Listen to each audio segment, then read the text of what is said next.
Hello, everyone, and welcome to, what is this, the 4th episode of Yes. Queens of the Ring. Queens of the Ring. Woo! So, myself and the lovely Denise and the lovely Sarah welcome you to this special day before Valentine's Day episode. And I say we've got so many people in the chat already. Hello, guys. So this is an episode that we have all three been really looking forward to. Hi, Sean. How are you? Hi, everyone. We have been looking forward to this because we have a very special guest tonight. He makes us laugh on a regular basis in the comments of our Monday Night Raw watch along with Earl Cole, and I cannot wait to see what he has in store for us right now. So I'm going to introduce him now. He is the one, the only, His Royal Naughtiness, Blaze Radio. Yes. Oh, I love it. I love it, girl. That's awesome. Yeah. I never got to do it with three ladies before. There's the first one. Oh, well, I want to thank everyone. I want to thank you guys for inviting me. And no offense. Let me start out. If you want naughty Blaze, and I'm sure you guys do. You do. I think we should have a warning first. Mitch. Uh-oh. The following is rated TV MALSV. It contains strong language, violence, and nudity. It is intended only for mature audiences. Viewer discretion advised.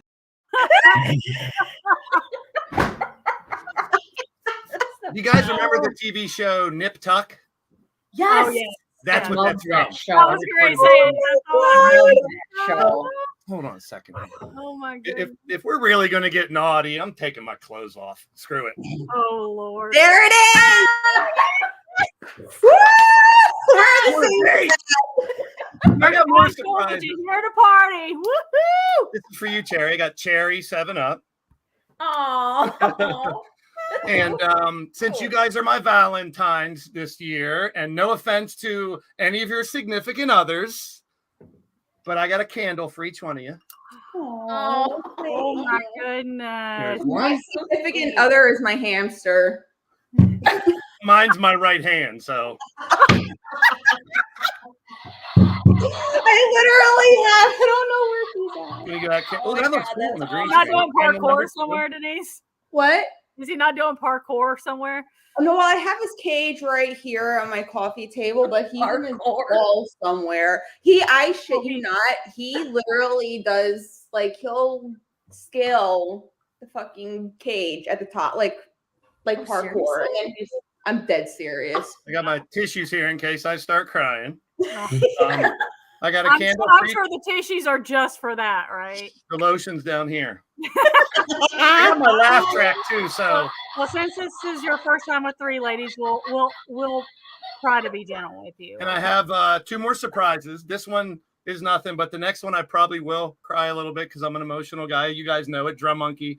And there's Dirt Sheet Earl. I got something for you, bro. Oh my Dirt goodness. sheet Earl. Oh, look. Oh my goodness. And this is So- Earl.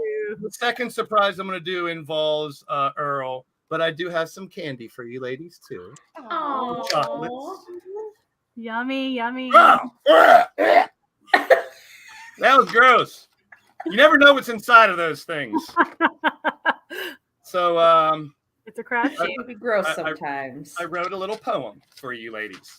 Oh my goodness. Here we go. Aw. Roses are red. Earl says, beat the stew. I found you on the telecast from the mothership, and I'm glad to meet you. Oh, Okay. that was so beautiful. So Thank cute. you. Before my next surprise, I feel like a magician or some shit. We got to shout out to our buddy. Oh Lord.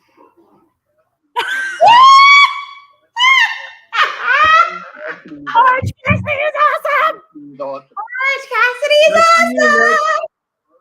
Orange Cassidy is awesome. We know you love him. Oh, of course he does. So, big shout out to Andy Price. Some of my guys from my community here. I've been talking about you ladies on my streams for like a week and a half because I couldn't wait for this so either. Triple awesome. Beats, my friend Andy Price is down in Australia. He's on the other side of the world. Oh Monstar's wow. up in Canada. I got a lot of different, and I got another surprise for you that has to wait till the very end. Oh. But really want Naughty Blaze. Mm-hmm. Mitch, hit my music. Oh no. God. Oh yeah, ladies and gentlemen, get ready to get naughty, get dirty, get naked, and get ready to have some fun. Stick your hand down your pants if you want to. Take off all your clothes and find another lady to get naked with and rub them bodies together because we're gonna have fun tonight, baby. Oh yeah, on the midnight hour with your boy Blaze McGowan. We're gonna get naughty all night long. That is amazing. Oh, That is probably the most amazing thing I've ever I seen. need to cleanse my palate already. I Oh told my you you're god. gonna need extra panties for this one, ladies. Oh my Alright. god. That's love it. amazing. When I do my streams, I play that music and do that little sexy Blaze voice. And I was like, Mitch, I'm gonna do this. And I said, I want to get a naughty picture of me. And he goes, how about Borat? And I'm like, perfect. Oh, Oh my God. oh. Look, there's Earl laughing. He's got it. Oh, my friend. Monstar, this show is sponsored by Restraining Orders. Might as well be. Oh my gosh. All right, Oh, all right. Best. That's some of the fun. I got one more surprise later on, but Great. now I'll turn it back over to you, Terry, and the first topic, Mitch. Sure. Let's see what our fearless leader has for us. Mitch, what is the first topic? Oh boy, Rock, Cody, and Roman situation. So I guess we all saw, and I couldn't even take a vacation without seeing this happen. Of course, the press conference with Seth in the background going and all this, and I want to get your perspectives too, but there. I mean, I have a lot of feelings about this, but Blaze, since you are our esteemed guest, would you like to start off with your thoughts on that? We'll touch base a little bit on what irks me when we get to the next topic, but this is something that I think a lot of people overreacted to at first, because when Rock and Roman faced off last Friday, they didn't make a match. They didn't make anything. And I jumped on to Earl's show, and it was me, Earl, Nick, and Mitch. Right at the end of the show, I was like, dude, we were so excited because we didn't know which way that was going to go. And for me, I'm old school. I'm wrestling from way back in Cherry. From things you've said before really hit base with me. And there's a lot of criticizing on how they're handling this. Yes, they had to do a pivot because of, Punk getting hurt, Brock not being there, and the Vince stuff, which I really don't want to talk about, but they pivoted. And, I made fun on my little video, which we'll talk about. But to me, back in the days, this is what I miss. We never, as wrestling fans in the 80s and early 90s, because we didn't have the internet and all these people criticizing and analyzing it, we didn't say, bad decision. Why did they book this, book that? It was just, oh, that happened. I like it or don't like it. Mm-hmm. But now, because there's so many people out there criticizing, which you're entitled to, and I'll get more in depth in that here, but I kind of like it. I mean, at first, me, Nick, and Mitch and Earl were talking. We were so excited. And then it seemed like the whole wrestling world just shit all over it. This is stupid for one or the other reason. And no matter what they do, one fan base is going to be upset. Mm-hmm. Whether it's the Rock fans or the Cody fans, someone's not going to be happy with the outcome. And I'm a wait and see kind of guy. I've always been that way. I found out, if you instantly react to things, you never know where it's going to go. And I kind of like that. I mean, they've kind of fixed it with the, like you said, with the, I called it the TED Talk. It really wasn't a press conference. It was more like a TED Talk, them walking around talking. But think of the buzz they have now, that Super Bowl commercial with all four of them facing off. And arguably four of the biggest names, not all my favorites at all, but they are arguably, objectively, the biggest names in wrestling. So I'm excited about what it could be. I have faith in Triple H to put on a huge WrestleMania, regardless of who's there. So I don't have a problem. I had problems with it. Like, I could sit here and criticize and nitpick, but as you've seen on my video and stuff, I'm very different than most wrestling people that are out there that want to criticize everything. I like to just react than be, sit there and try to predict what's going to happen and what should have happened and how it's going to happen. So I was sitting there going, I really want to see what they're going to do with this. So it's interesting to me. I mean, that's where I'm at. And I can't wait to see how it plays off, because arguably when I do my WrestleSense, I was big into AEW when it first came out, because back in the day, I was WCW when everybody else was WWE. I'm one of those wrestling fans that I don't need the everything spoon fed to me. Here's what happened earlier tonight. Here's what happened last week. And oh wait, here's what happened 2 minutes ago. But for, like my rant said, the casuals, the kids, they do that. So if you tune into WWE at any point in time, they're going to tell you what's going on. I like the in-ring stuff. I like suspension of disbelief as wrestling fan to an explanation, but I want it to be a fight. I want to believe it's competition. It's still real to me, damn it, that type of thing. But I know it's a TV show. And everything is planned. Sure, they have to change things sometimes and adjust to, but I like a little bit of reality mixed into my wrestling too. We know Punk and Seth hate each other in real life. And to have those guys want to work together, that's huge. Because look at the Punk and the Buck shit and all that stuff in AEW. None of them wanted to work together. If they would have put something together before Punk left, that would have been huge. That would have been something that everyone would have talked about AEW. Mm-hmm. AEW took a big dip. I'll be real. But I like that type of, like, a lot of my favorites are over there more than here. So, but I love both. I love all types of wrestling. I wish I had enough time to watch more NWA and TNA and CML and New Japan and stuff like that. But it's on every day. Right. So much to consume. You got to kind of like pick one and focus on that and enjoy whatever else. But interesting. Cody Roman, I can't wait to see where it's going to go. Right. But people get mad at me because I didn't watch the Attitude Era very much.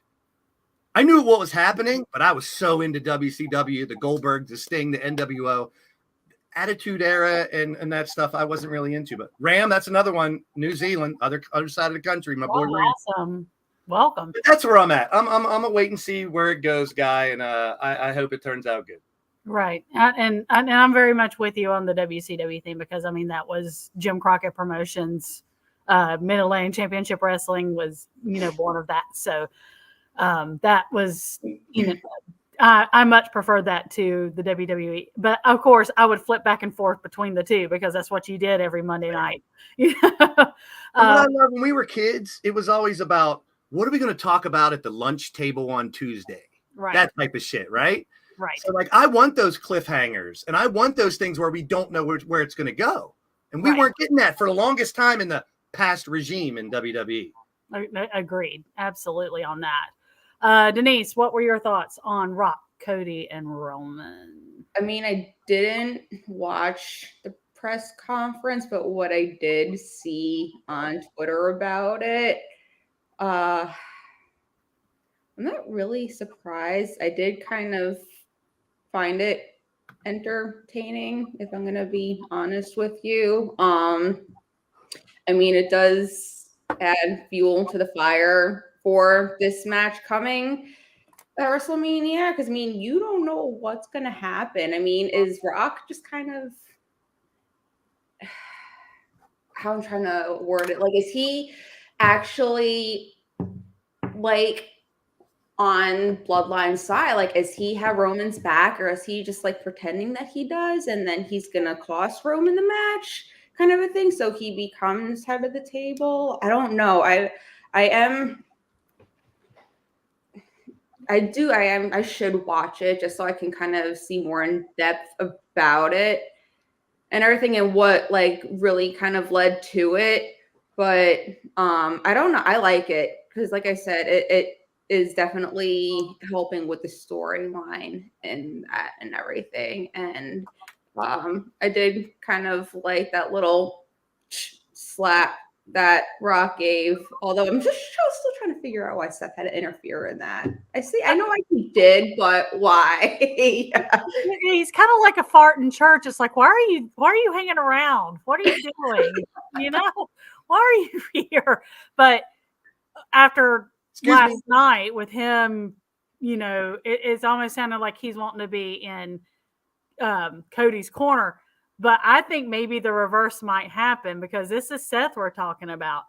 Maybe Seth is going to cost Cody the title. Maybe he's going to turn on Cody. Let me piggyback off what Denise said. I think what they're doing now is they're trying to give reasoning behind a lot of this stuff. Mm-hmm. When Cody won the Rumble, everyone's like, predictable. He's going to finish his story, beat Roman. Why even watch Mania? But now all these twists and turns that whatever reason they happen, adding these reasoning behind it. Like a lot of people thought Cody should have won last year. I don't, because I want a long story I'm a Dusty fan. I want them hard times, and that's what he's getting. And now, like people were saying after the press conference, Cody looked like a bitch. Seth looked like a bitch. Why'd they do that to them?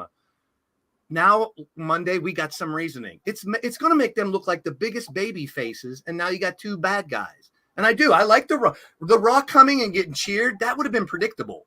Him joining the Bloodline now just to eventually fight for the head of the table. Because right now he's a high chief.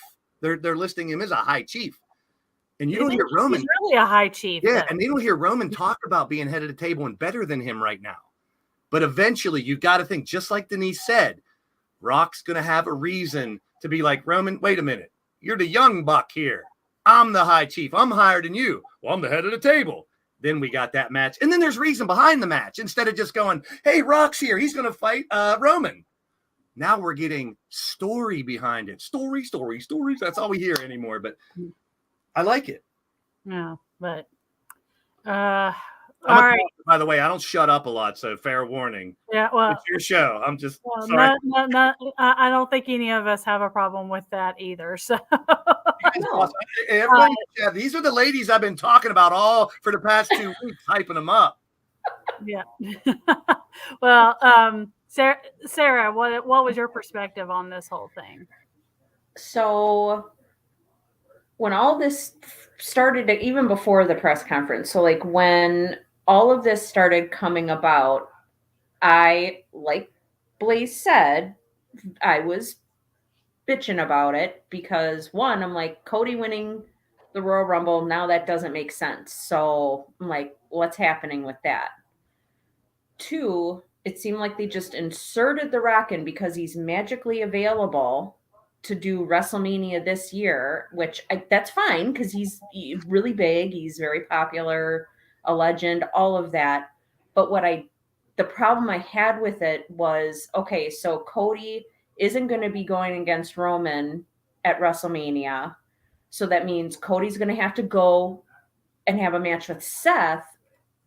Whose opportunity is he taking away? He's taking an opportunity away from somebody, whether it's Drew, Gunther, whoever. That's what I was mad about because I'm like, that's not right because Yeah, you've got I wanted Gunther to win so the many people. Yeah, I'm like, you've got so many people that have earned, the right to have, a WrestleMania match. They've busted their butts, and then The Rock, somebody who's hasn't been around in however many years, just waltzes in and they just lay everything at his feet, which like I said, rightfully so. He's a legend. I get it. But I just didn't like how it took something away from somebody else. That is what I had a big problem with that. Now it seems like with this press conference and The Rock turning heel, it feels disingenuous in a way. And I think we said this last night. It felt very disingenuous because now it's like, I told Earl this last week, CYA, cover your ass. They're covering their asses now. Now they're having to make up for their crappy decision. But I'm kind of intrigued to see where this is going, where we're heading with this. And everybody's talking about they're going to have a tag team match now. And I'm like, I don't know if that's exactly what's going to happen. I think that match will happen, but I don't want it to happen night one and then the title match is night two because there's a lot of things that could happen to mess that up. Plus, like you just said, you're taking a main event match from someone on night one and giving it to the same people. And this Rock Roman thing has been teased for years, if not decades. It was on Rock's TV show. It was. They teased it. So but like you said, Rock just came back. He's a part-timer. He's not ready. That thing with Jinder, he was gassed after like a minute. So he's not ready for a one-on-one match. I didn't want to see them happen now. Rock needs to be conditioned. So if he's in just a tag match, maybe, I don't know when. I mean, maybe Chamber. I don't think they're going to do it there, though. But The Rock is arguably the biggest entertainment name in the world. You got people that aren't wrestling fans. They know who Dwayne Johnson is. Oh, yeah, they do, for sure. There's people that aren't wrestling fans that don't know who Cody Rhodes is, that don't know who Seth Rollins is. Sorry, Cherry. They don't know who Drew McIntyre is. These are non-wrestling fans they're going to bring in by using The Rock. But now that I get it. Old Hollywood Rock for a little while, I like that because people just didn't expect that. Right. But do you really want to see The Rock go a 25-minute match right now? I don't know if he can. I don't think he can. If he could go 5 or 10, I would be shocked if I'm being honest. But Earl, he is a draw. He is, Earl. Why are you listening to DJ? God. Not these smarks, not the wrestling fans like my little YouTube short I put out there. We are a group of fans that follow it all the time. From me knowing the guys on my podcast that are in the business in the indies for 20 years, for people outside, just seeing people go to indie shows. And Terry, you've been to indie shows. You know, a lot of those people, they don't follow every day like us. They want to see their favorite wrestlers. They go to the indie shows. So to people that follow all the time, you might not think Rock can be a draw because he hasn't been around. But think outside the box. He's more famous than anyone on the WWE roster. Combined. Yeah, it Yeah. doesn't mean he's a better fighter or wrestler right now. He's more famous. That's Recognizable. money. That's money. And the bottom line, this is a business. It's entertainment, but it's a business. It's about making money. So you're going to see The Rock for a while. He's training. He even said, I got three rings in Hawaii, one on the West Coast. I'm working out to try to get back. So I'm Well- glad they didn't just throw him in the ring. Earl, honey, why doesn't The Rock's heel Earl, turn that's make not Earl's sense? thoughts. Let's Yeah. move on. That's not it does make perfect sense because I mean anyway, so my thought was, and I got criticized on Twitter for this. I love your Twitter. By the way, if you're not following Cherry, she's a blast. She has no fear. She will tell you about yourself. She will challenge your opinion, which is fair. Everyone's allowed to have opinion. And I'll state that again. We talk about And I don't mind anyone having a different opinion. It's when you come at me with disrespect. That's when you get when you get the don't beat. fuck with Cherry, people. So I don't even know what that noise was. But That's Taylor Swift. She's in my but basement chained up. I from the beginning I said this is nothing but their attempt to make Cody look like the ultimate baby face, greatest American Homelander hero. I Hey, mean, Cherry, back in the day, what happened to the baby faces? They got beat down and embarrassed first before they build up. exactly. That's what Exactly. they're doing to Cody. And I honestly think he helped plan this. I mean, my problem Thank wasn't I absolutely think because I do believe he has a certain amount of creative control in his contract, and I believe he helped plan all of this. If you don't if you're out there thinking Rock, Roman, Triple H, Seth, all of them aren't sitting down and talk about this shit, you're fooling yourself. Because You're absolutely fooling yourself. They Exactly. are all now. I'm not saying that this was the whole plan the whole time, but they're sitting down talking about this every day. Plus, Triple H, and I'll throw Tony Khan in there too. These people that run these companies, they're aware of what the internet does with information now. So they're throwing false narratives and fake shit out there to fool us. I'm glad they are. I hate when Rumble happened, I didn't look at internet all day because I didn't want to know this fucking spoilers. Right. I want to be my wrestling content. I want to be entertained. I want to be amused, and I want to be surprised. Right. That's what I look for. Well, I mean, I hate to break it to some people, but they lie to the dirt sheets. Yeah. I know. But my thought was this is nothing but they're trying to make it look like old poor Cody, and that's and kudos to them. That's what they did. But now you've got all this talk about this tag team match, and it's like it cannot happen first night. It cannot be main event first night because you cannot have two people that are going to be in the main event night 2 on main event in night 1. Well, Friday, Rock and Roman are on, so hopefully, I wouldn't be mad if they make it at Chamber. Well, the thing is, they had said that Roman wasn't going to be there, but then I heard that too. They've said that he wasn't going to be at certain shows, and they've changed their minds. So I mean, that absolutely could happen. They've done that before with the Chamber. Yeah. Go ahead. I'm sorry, Sarah. No, I was going to say, I said they've done that before with the Elimination Chamber. Like they said that last year. They said Roman's not going to be at Elimination Chamber. And what happened? He ended up having a match with Sami Zayn at Elimination Chamber. So that tag match, that could very well set up and give more story behind Cody Roman. Yeah. There could show a little bit of dissension, if not all the dissension between Rock and Roman. And then Rock's not on Roman's side for Mania. Mm-hmm. Then you got Seth, who's like, Cody, I got your back. I'm your shield, he said the other night. His promo was fire on Monday. Yeah, and I had to listen to his voice, so yeah. I know you can't stand him, but that's okay. I absolutely cannot stand. That's what's so beautiful about wrestling, ladies, and I want everyone to see that. And our next topic should be coming up here.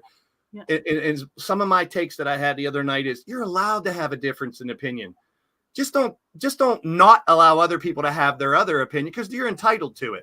You may not agree with it, but if everyone's opinions were the same, how boring would wrestling be? Right, exactly. And that's why I said you can come at me with a different opinion all you want. Just if you come at me with disrespect, you're gonna get it. I mean, How, that's- how many times have I said this, Cherry and Denise? I've said this so many times. This is part of why I love talking with you guys is we all have different opinions, but we can agree to disagree and we don't sit there and get mean or dog each other or anything. And many Right. times, and I've said this to you, Blaze, too, you guys get me to think about things in a different way or see something that I wasn't seeing before because of the points you guys bring, you know, with your opinions and your thoughts. So, but you're And I'm right. the same people way. I need don't want not to be seem like a jerks. know-it-all or my opinions are better or holier than now. I learn from people all the time. I've been a wrestling fan for 40 years. That doesn't make me better than someone who's only a wrestling Yeah. fan for 10 years. right. Yeah, exactly. Because I learn from people all the time. I never, and I think are we ready for the next? I was just going to say what really bugged me about that whole thing was that it was so painfully obvious what it was, that it was nothing but designed to make Cody, you know, believe it or not, I'm walking on air, the greatest American hero.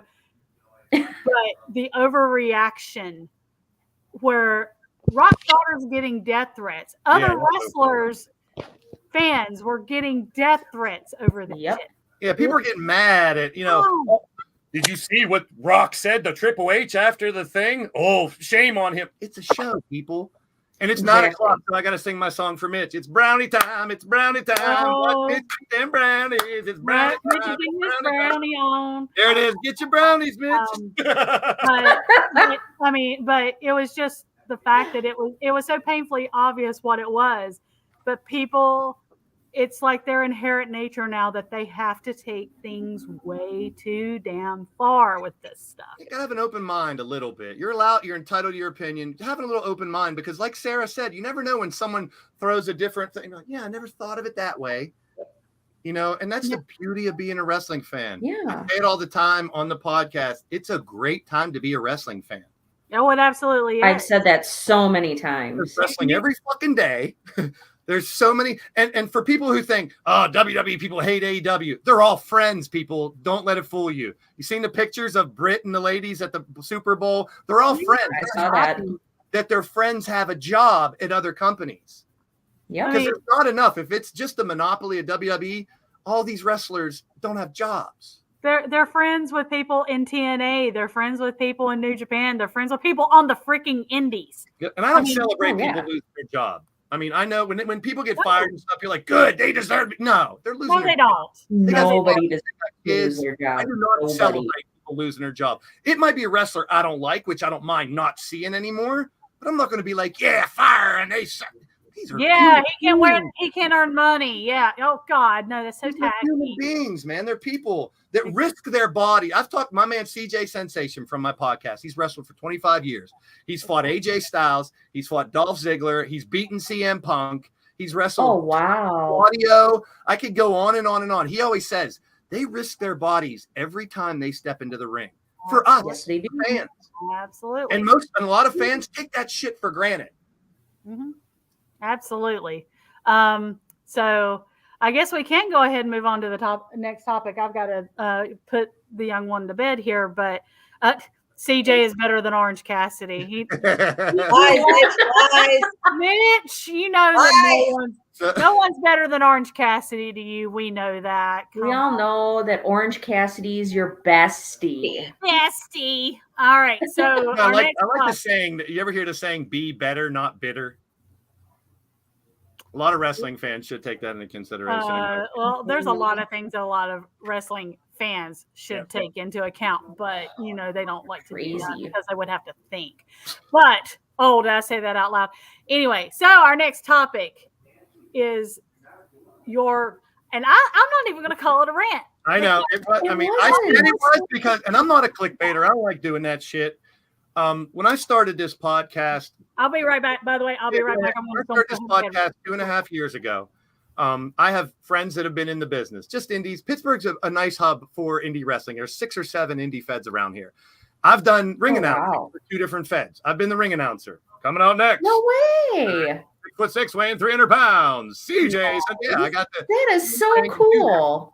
I only got to do it twice. My health problems keep me from traveling to do that, so I didn't get to do it on a regular. They were ready to hire me. I'd have been full time, but my health issues keep me from driving. It's over an hour and a half. I can't do it. But when I wanted to do this podcast, I studied wrestling podcast and media for like 6 months before we did it. These guys used to do a talk show on Sunday nights after pay-per-views called The Real Deal Podcast. They'd bring on real wrestlers and have them interviewed and stuff too, like big names and shit. Plus Ray, Big Ray that's on the podcast, he was trained by Axe from Demolition. He's from my God. Bill Eadie, shout out to Bill Eadie.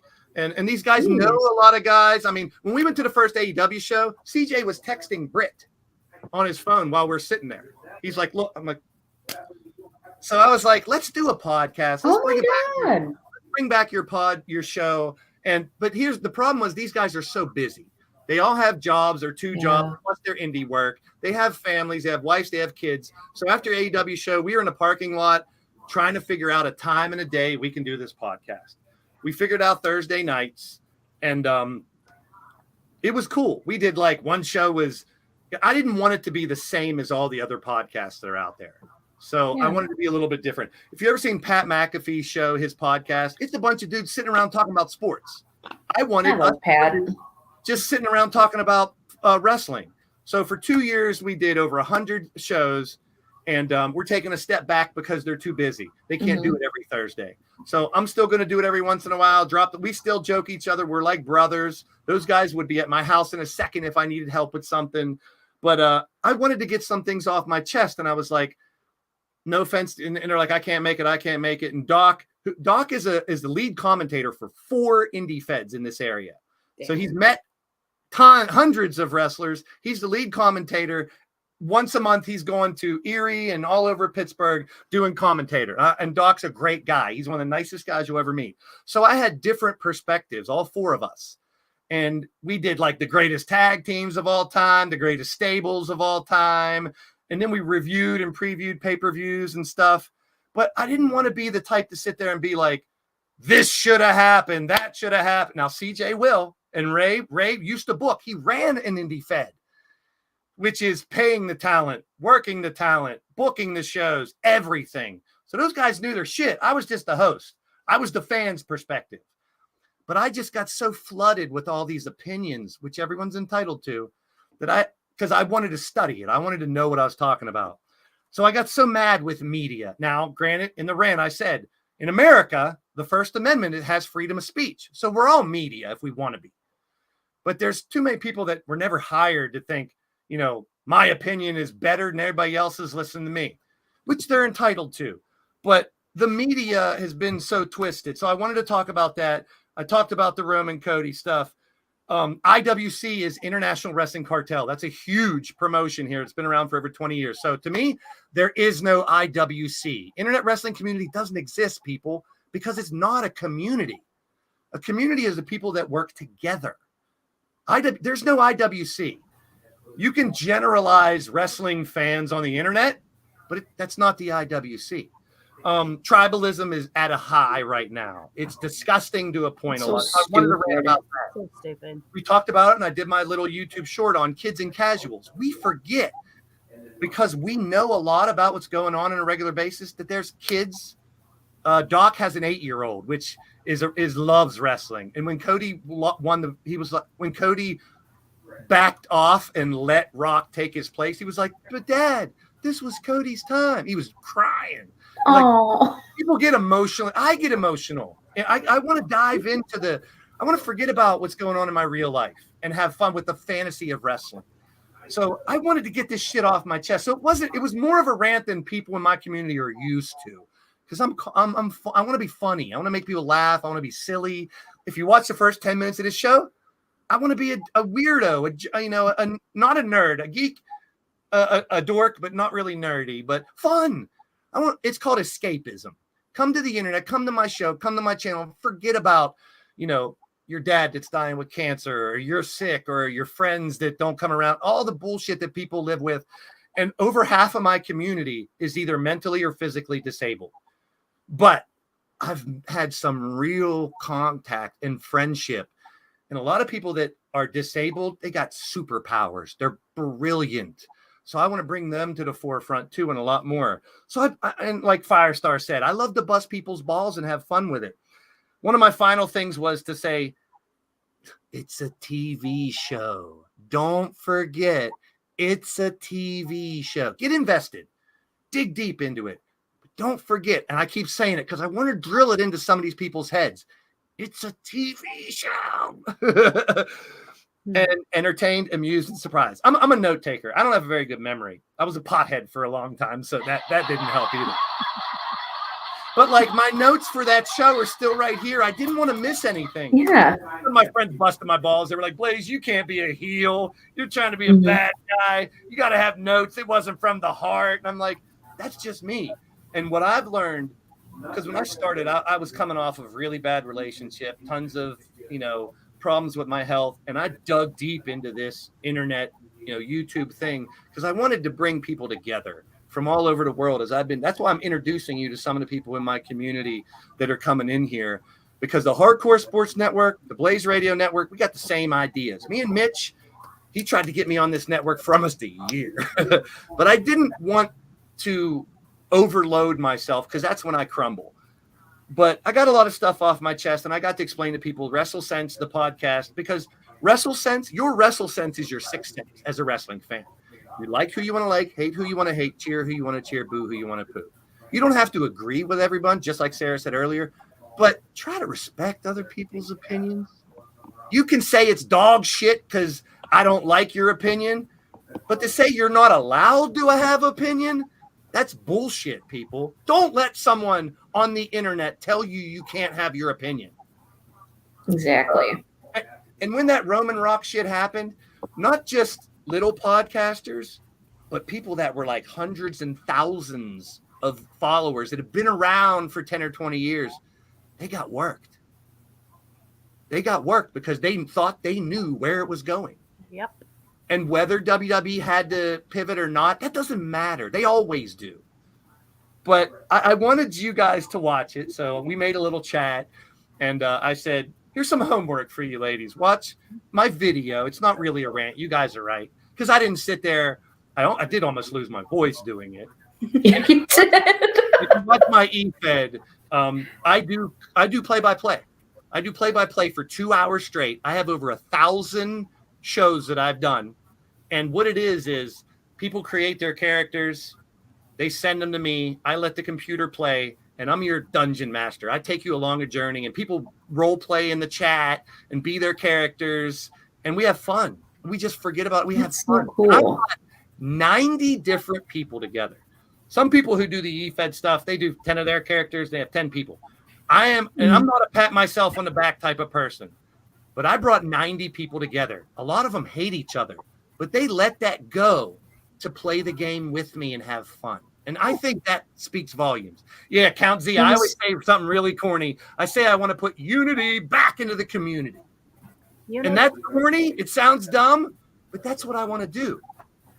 If I'm on YouTube, I want to bring people together and leave my mark. This is my digital footprint. When I'm gone, I want people to have to go back to my shows, click on a show and laugh, have fun, forget about what's going on in their life. Mm-hmm. And I've met so many great people. When I started, I was really against, you can't meet someone on the internet and fall in love and have a relationship. I was wrong. I was so wrong. I've met some great people that were there for me when I was sick. When things were going my way, these people were there for me. Mm-hmm. And it speaks volumes. There's 2 people in my chat. I don't know if they're here, but Wrestling Mama is one of them. She's from New Jersey. She met her husband on the internet. She moved to Canada, and they've been living together happy for so long. Aww. So it can happen. It's just, I told you I'm emotional. It's going to happen. That's how much this shit means to me. And it sucks to see people go at each other and all the hatred that's spewed out there. So I want your thoughts on what I had to say on the rant. I know I rambled for a while. Sorry, Mitch. I know you got to go to bed soon. Mitch will be fine. Mitch will be fine. Eat your brownies and get your energy from that. Okay? I teased in our chat that there needs to be that Mitch needs. It's about time to cut the leash.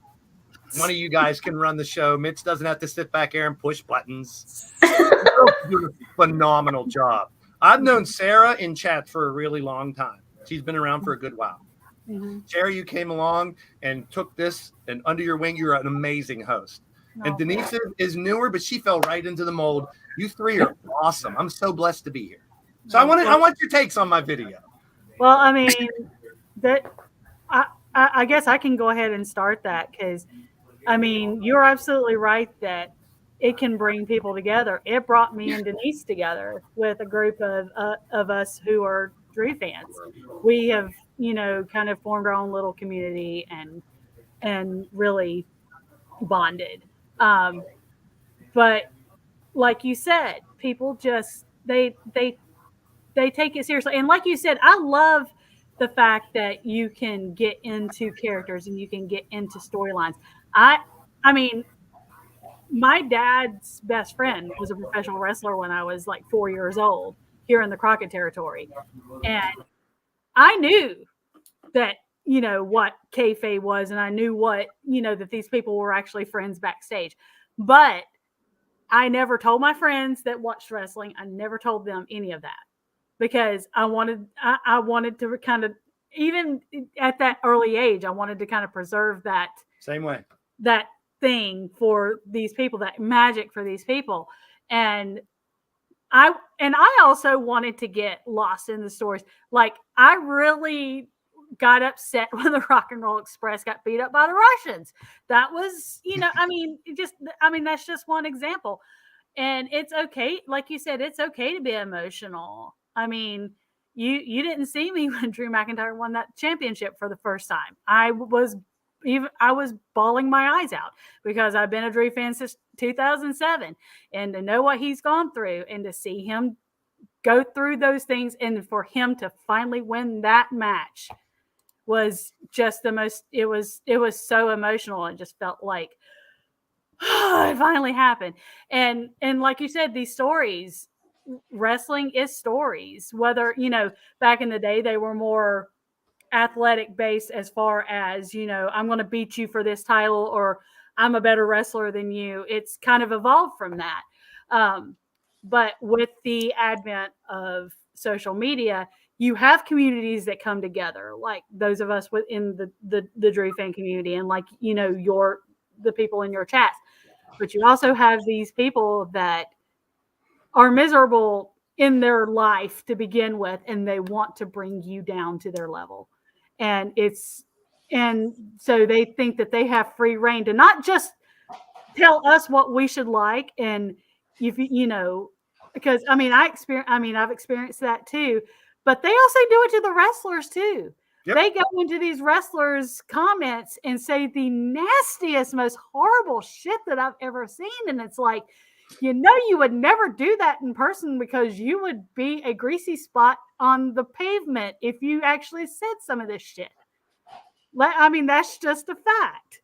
Because, some of the stuff they say is that nasty. But I love that we have that ability. But, good things can come out of bad things with this whole thing. Like, it was a little over a year ago. I was having a horrible day because there was another wrestler's fan that was getting all over me because, God forbid, I want my favorite to win a championship. Breathe. And it was like, and this person was just like all over me saying, you should want better for the business. He's not best for business, blah, blah. And I was literally to the point that I was going to deactivate my Twitter because I was just in such a horrible headspace. But then I looked at my notifications and it said, Drew McIntyre followed you. And I said, okay, yeah, I've had Drew McIntyre follow me. Ding. Please. It's usually like Drew Matt Ty. Yeah, you're a dick. You're an asshole. That's your character. And I love him for it. He's always in character. He's a total asshole. Yes, thank you, Triple Beat. Beat's a great dude. But yeah, and the reason why this dude was like all over me because he started it on me, and I just made this tweet saying, you don't know me, you don't follow me, so let me introduce myself. Hi, my name is Sherry, and I am unapologetically a Drew McIntyre fan. If you can't deal with that, the door is that way. But he kept on, but I didn't even tag him. I did not tag Drew in this.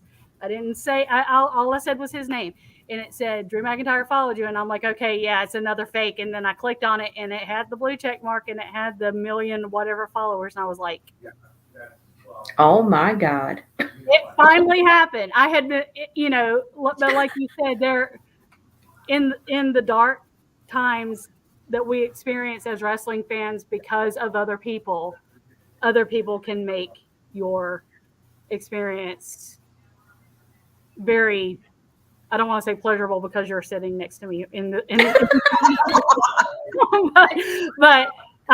but it can, just like Wesley said when Josie called Solo a chicken. I mean, she made those people laugh, and she's made people on the internet laugh hysterically. But then you've got people telling me that my kid is a brat and I need to, tell her not to yell things at wrestlers. Oh God, how dare I do that? Yeah, people suck.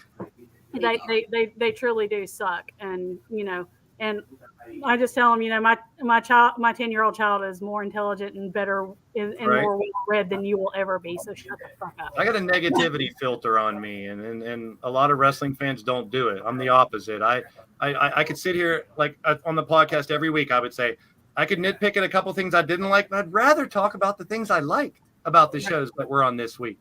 I just want to be positive. There's enough negativity in the world. I'm here to bring positivity to this community, a real community. Right. And we love you for it. But for every person that tries to bring you down for what you like or what you don't like, and there are people there that either they will respect your opinion, and that there are also people that will lift you up and agree with you.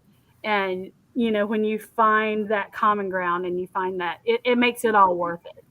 That's Mitch mentioned his name earlier, Jeffy T, rest in peace. I followed the Hardcore Sports Network. That's one thing he always did. If someone had a difference of opinion in the chat, he would say, I don't think that way, but you're entitled to it. And he was so good at that. That's why he grew. And that's, if you want to grow on YouTube, you got to accept tons of different type of people. If you're narrow-minded and stuff, you're not going to grow that fast. It's going to be difficult. Right, exactly. But all right, Sarah, what are your thoughts on the musings of Naughty Blaze? Naughty Blaze. Blaze. Naughty Blaze. In my Barry White voice, kind of. What, Naughty Blaze, Ben? you need to go down. Oh God. You need to go down a few octaves to get the. I know. I'm like, I can't go that low. I can't go that low, guys. When I did that little voice, I couldn't be on the camera. I'm like, Mitch, oh my God, no.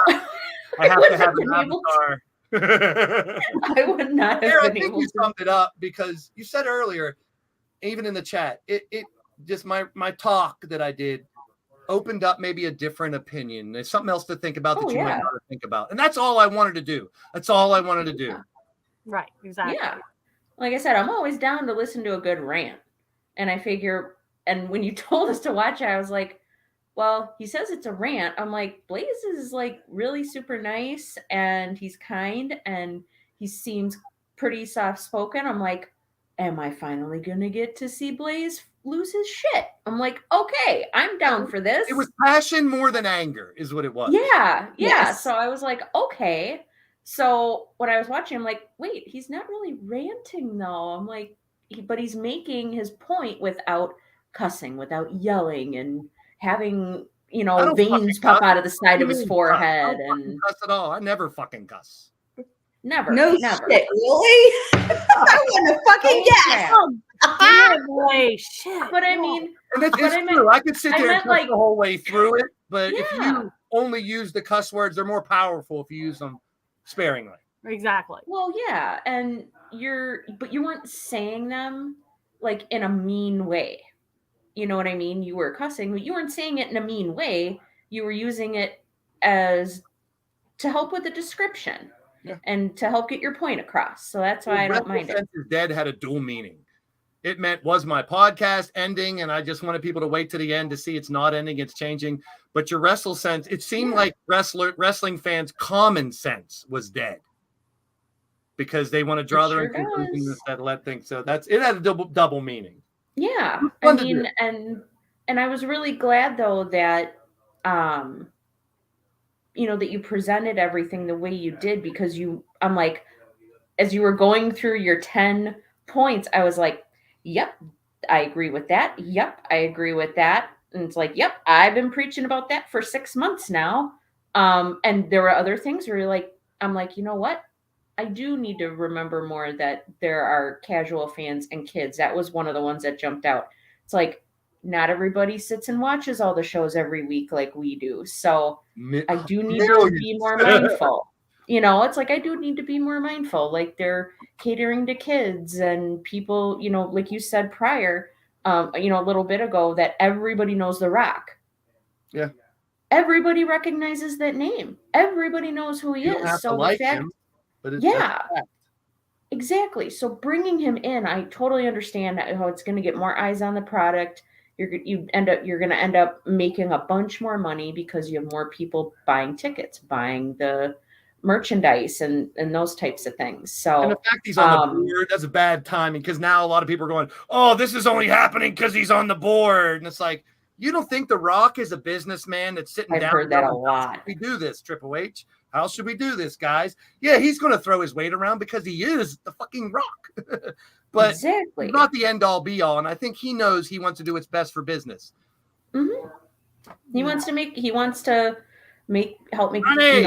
If he's on the board, he wants to make money. Well, that's exactly it. He wants to help WWE make money, which in turn he makes money. So I kind of think of that as like Mr. Krabs from SpongeBob. Money, money, money, money, money. I love money. Like, that's kind of what I think of it as. But you made a ton of good points. You mean my friends here? You talking about my friends? Sandy. Oh my god, I love it. Talking about you, boy.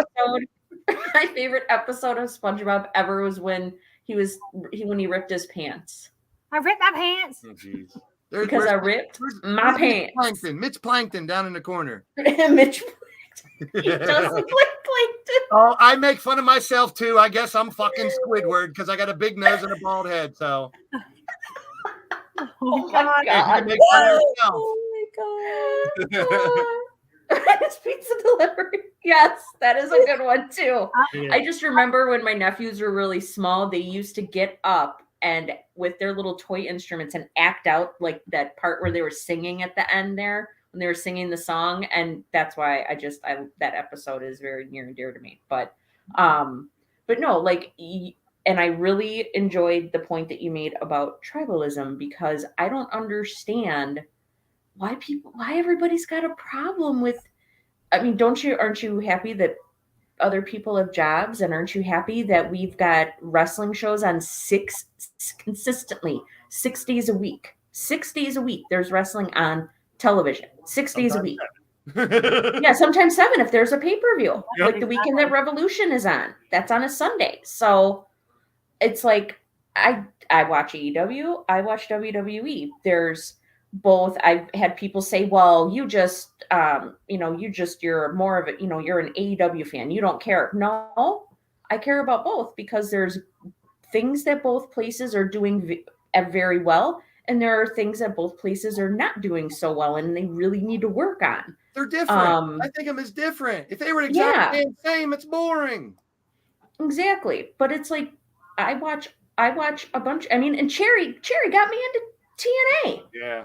Oh, hey now, that's really Cherry. Cherry got Sarah into TNA, guys. Oh God. Hubba hubba hubba. You're welcome, Sarah. Man. Or like Test and Albert. Oh, right. I mean, both organizations aren't perfect. You can like both. Yeah. You can like one and not the other. Yeah. You can like all. Wrestle sense. Yeah, it doesn't matter.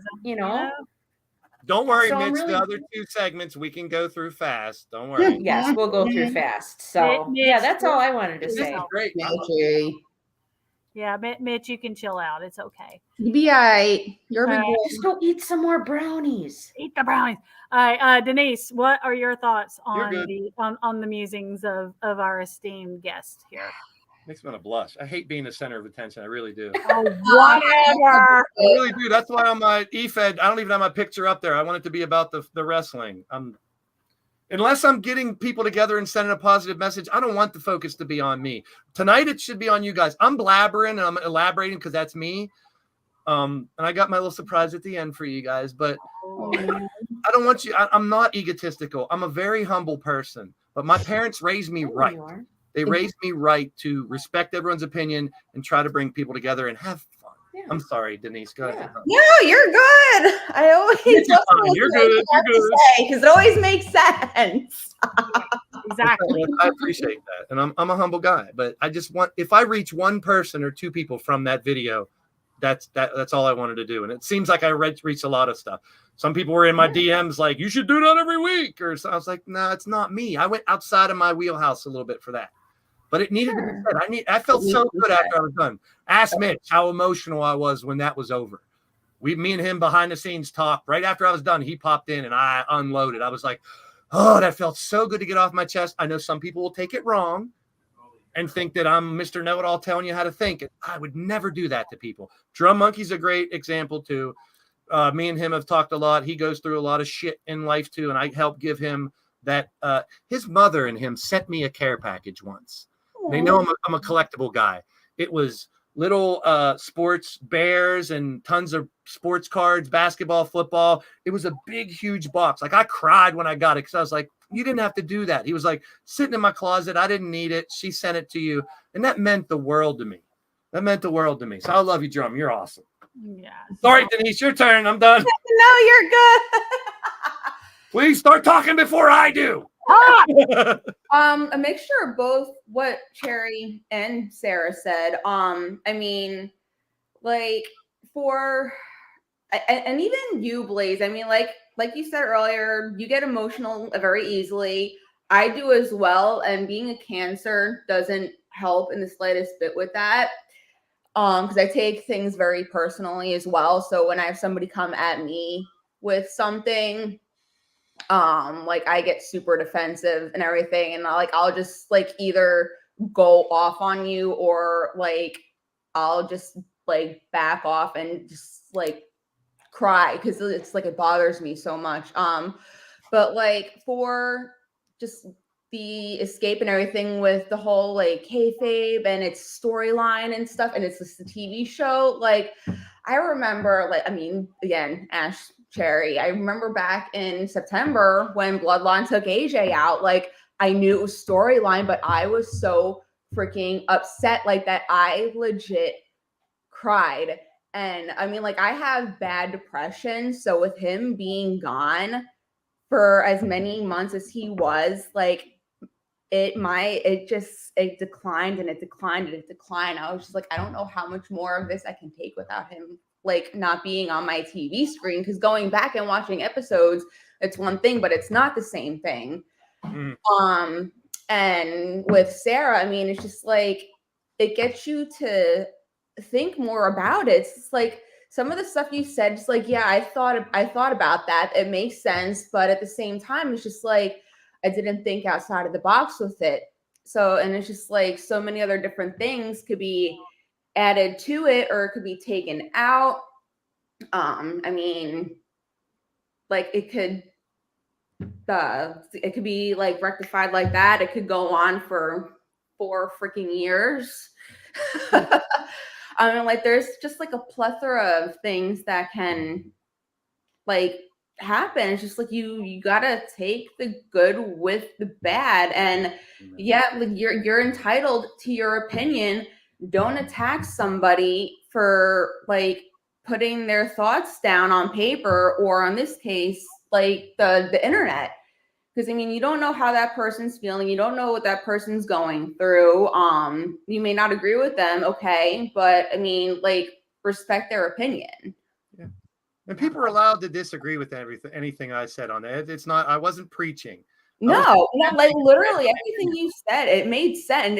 Like I said, you definitely made me think. Like I had my friend Odds, Against All Odds. Oh, there we go.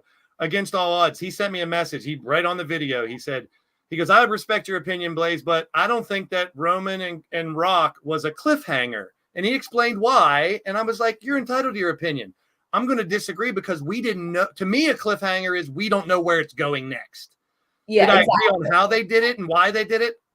Not completely. I didn't know. But it was a cliffhanger. It was one of those, what you want to talk about at the lunch table tomorrow? Rock, Roman, where does Cody fit in? Why did he give up his spot? Why did he even win the Rumble? I don't know. I think, Mitch, we were going to wait to do the commercial break. And this is, it's just stuff about, I want to explain some of the things that I do. It's 2 commercials that I've made. When I was in college, I wanted to make commercials. I was the marketing major. And I never got to do it. I ended up in retail like me and Cherry were talking about earlier. But these are 2 commercials of that I have that I wanted to show here. So, Mitch, go ahead and commercial break time. Yo, yo, yo, it's your boy Blaze McCoy, the lunatic kick from the sticks, the Steel City Sultan, your dungeon master, creator, commentator, promoter, MC, DJ, ring announcer, play-by-play, all that good stuff. And you're tuned into the Blaze Radio Network as part of the Digital Wrestling Syndicate here on YouTube, where we're showcasing your original created characters with custom shows, titles, arenas, and music. Our digital wrestling shows feature you in action in the ring, putting unity back in the community and repping many other channels with unique events like the Combat Kingdom Stable Wars, Game Night with interactive chat, games, and prizes, the Get Blaze Talk Show with special guests, show reviews, recaps, and live interviews, digital collector cards for roster pages on our Wix website where you can find everything you need to know about LTD, and check out the TeePublic store for your LTD merchandise. Promotional consideration paid for by the following: Blaze Brews Eliminator Beer. Don't get eliminated, get obliterated. Drink Eliminator Beer. And sit back, relax, let the AI take you for a ride. But always remember this: we're all leaning towards death. Some are just a little bit closer. Peace and positive vibes to all you, and stay tuned to Blaze Radio, hook, line, and sinker. This is your boy Blaze McCoy saying, see ya in my stream. It's a bird, it's a plane, it's a dork, it's a couple dorks, reminiscing some nostalgia in classic video games, toys, and cartoons. I'm your boy Blaze McCoy, and with my awesome friend Super Nacho, we invite you to join us in the Legion of Dorks, a podcast where we talk about our favorites of the past and discuss it all with you. The good old days when video game arcades were full, pinball, and more. When the toy stores were stocked to the ceilings with all your favorites like G.I. Joe, Real American Hero. Well, it started all with Pong with me in the 70s. Then Atari, Nintendo, Sega, ColecoVision, and television, and more brought new classics. Classics like Space Invaders, pew pew pew, and Donkey Kong, Pitfall, Dig Dug was a great one. Spent a lot of quarters on Galaga, that's for damn sure. Tecmo Bowl, hut, touchdown, and all the sports games. Super Mario Brothers became an instant classic, so did Zelda and Sonic the Hedgehog. Mike Tyson's Punch-Out was a great one to play. So was Street Fighter, Hadouken, and all the fighting games. Star Wars toys and Hot Wheels is where I started collecting toys back in the day. Masters of the Universe, and you can't forget the bad guys. Of course. Transformers, more than meets the eye. Inhumanoids are here. Teenage Mutant Ninja Turtles, Heroes in a Half Shell. Can't forget the wrestling figures, WWF, AWA, and those little guys, the Muscles. Yeah, I love playing with those, are great. Thundercats, ho! And even Voltron brought them all together with movies, cartoons, and toys. Join us in the Legion of Dork right here on the Blaze Radio Network here on YouTube.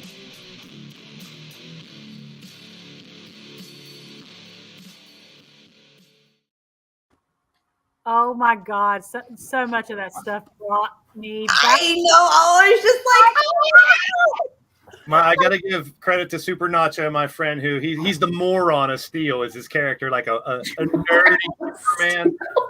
But we did a series of like one was on Spider-Man, one was on the original Nintendo series, you know, and then we did like 80s cartoons. We did one-hit wonders of music from the 80s. Oh, We did 80s candy, like candy that doesn't exist anymore from the oh 80s. my God. So we're done doing it, and I wanted to bring it back. So on the 25th, I'm going to have all these slideshows from all these things we're going to talk about it, and bring back the Legion of Dork, which reliving our childhood, if you will. And the first one was my EFED. That's when I bring the people together, and we just let the computer play the game, and I do the commentary, and we have fun with it. And so that's two of the things I love to do to bring people together. I hope people can watch the Legion of Dork in that and have fun with it. I'm glad. That Legion of Dork, because it's funny because Denise knows this. We when we were in Dallas, Texas, Josie was doing the Dallas Cowboys cheerleaders. It's not real, Randy. It's not real. Eliminator beer. But my husband and I, while she was at practice, went to the National Video Game Museum, and oh my God, yeah, I got to play the stand-up Galaga for the first time, and I don't know how long. I got a Galaga shirt I like to wear, but my green screen is green, and you can see through. I'm a pinball guy too. I love pinball. I love pinball too. But yeah, I was Galaga queen. No one beat me, and my husband found out really hard in that when we played against each other at the museum, and I kicked his ass really But bad. I'm not a gamer. Like people think just because I do the wrestling video game, the 2K game, I don't play the game. I can't play it. I don't know how to play the game. All I do is create, let people do their creations, do all that stuff. Because I was a graphic designer before too, so all those logos I made myself. No, yeah, I don't have time to play anymore. We let the game play, and I just do commentary. Like people are like, "Oh, you're a gamer. Play this." I'm like, "Dude, you don't want me playing this game. I'm terrible." Simple old games, like for instance, Yeah. I got an Atari right here, Atari joystick. That I is got so Atari cool. downstairs. I'm old school, but you know that's just some of the stuff that I love to do here, and this is part of it too. So we can That's get. awesome. I was through gonna next say, two when I- subjects, I think we can get through pretty fast. There's 3 actually. Yeah. Well, I was also going to say that, you were talking about bringing people together, and, Denise was talking about, how I knew, what she was going through with AJ. She was here at my house for Clash at the Castle, and I desperately needed her because that last match, like, That sucked. I don't care if they sung a song afterwards. He should have won. It was- in my opinion. He definitely should have won. absolutely should have won. But But I think you might get your Drew payoff soon, and the perfect segue into the next segment. perfect segue, I guess. Yes. I think so. I hope so, and not just because you're people don't fuck with Drew when it comes to Cherry. I'm telling you right now. I think that's what we're leading to, and here's the way I look at it: who was the champ during COVID with no fans? Who deserves a run with fans? Who's got the most intriguing character on WWE right now? My opinion. Hands down. It's great. His promos are great, and he's really not heel or face. He's doing some heelish stuff, attacking people and stuff, but he's keeping it real. He even said last week or something, "I'm here to. I've been telling the truth the whole time." He knows how to get me to agree with him about Orange Cassidy. All he has to say is Drew's greater than Orange Cassidy. I'm like, well, you know what? I'm not going to disagree. That's my thoughts first. I really hope Drew wins the Chamber and fights Seth on night 1. Yeah. I guess we went counterclockwise last time. We'll go clockwise this time. Denise, what are your thoughts on the Chamber and what you think we're going to see in that World Heavyweight Championship match? I would rather it be AJ because I like AJ better than Drew. I like them both. Sorry, I had to say it. you said it. Story-wise, Drew makes sense, but ever since You TNA said it, and I before thought it. AJ Styles, heel or face, him and Sting. We'll get to Sting. Yeah, AJ was my dude in TNA. AJ and the Motor City Machine Guns were my dudes in TNA. He's been great for how many years? Still is. I mean, I started watching WWE, and when I became a fan of AJ, it put me into TNA. So he essentially introduced me to TNA too. Him, Samoa Joe, and Kurt Angle, when those 3 were feuding, no matter what 2 or what 3 you put, please, if you're a wrestling fan and you ain't seen it, Google that shit. Gold. Every match 3 were in. Mm-hmm. Mhm. Well, when she asked me where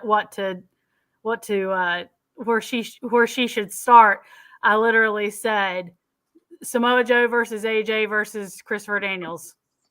start there and go down the rabbit The hole. only thing that I see that could happen, which I wouldn't mind either, I don't want a triple threat with Roman, Rock, and Cody or nothing, but if Sami Zayn gets injected into there, No. it He's might. I'd rather see Drew and Seth alone. But the answer, Denise, do you think it's going to be Drew? I think it's going to be. If it's not Drew, it's going to be Randy. Sarah, you're But no, muted. I definitely Randy. Drew. I like Randy. I like Randy, AJ, and Drew in a different way than the ladies do, obviously. And I was like, Mitch, please don't ask us. well, who- she's got tattoos. She's got tattoos of all Wow. three. Yes, please. She's got tattoos of all three of them. So I mean, You.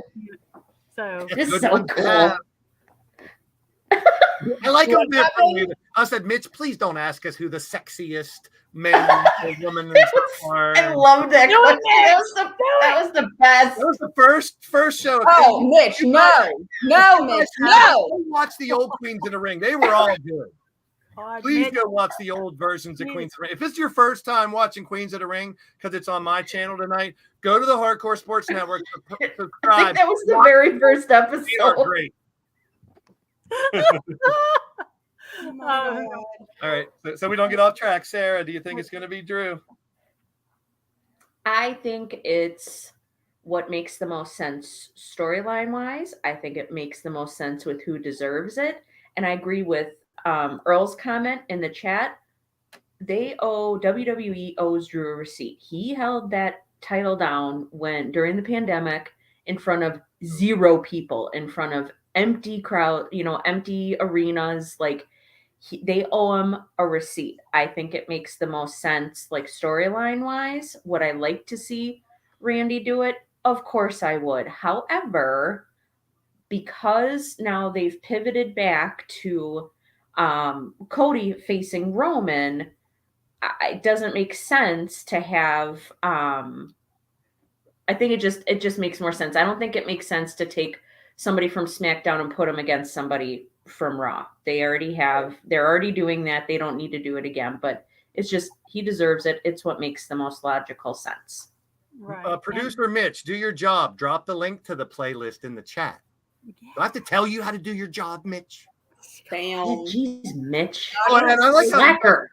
telling a story. Listen, here's another thing that I didn't talk about in my video.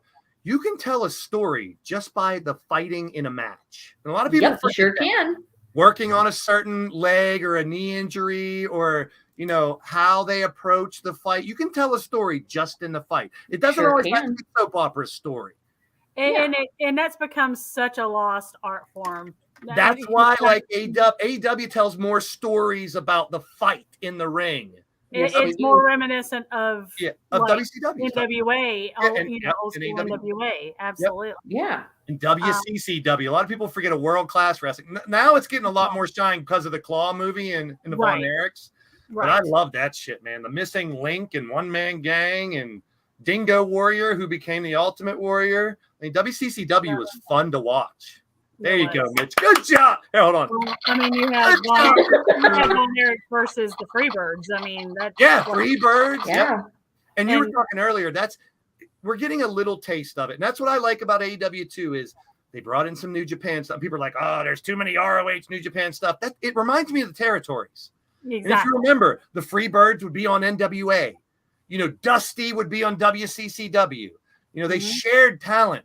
When Triple H brought in the TNA Knockouts champ, it's very small, but we never saw that with Vince. Oh, and You never Oh, did that. never. I Never, think- ever. I hope, if as long as Triple H stays in power and nothing really bad comes out, he's going to do more of that. It won't be huge where they don't want to focus on a different company, but there's nothing wrong with showing people. Most fans are not casuals and kids. Most fans are the ones in the know. That like if they would brought Okada in, WWE people ain't gonna know who Okada is. Mm-mm. Oh no, they won't know who Might, that but is. not as No many way. as if he pops on the AEW because he's been on AEW. Right. And I can't follow Andy Price. It's in the chat from New Zealand, Australia. He knows all about Stardom and New Japan. I don't, but I know their wrestling is fucking phenomenal.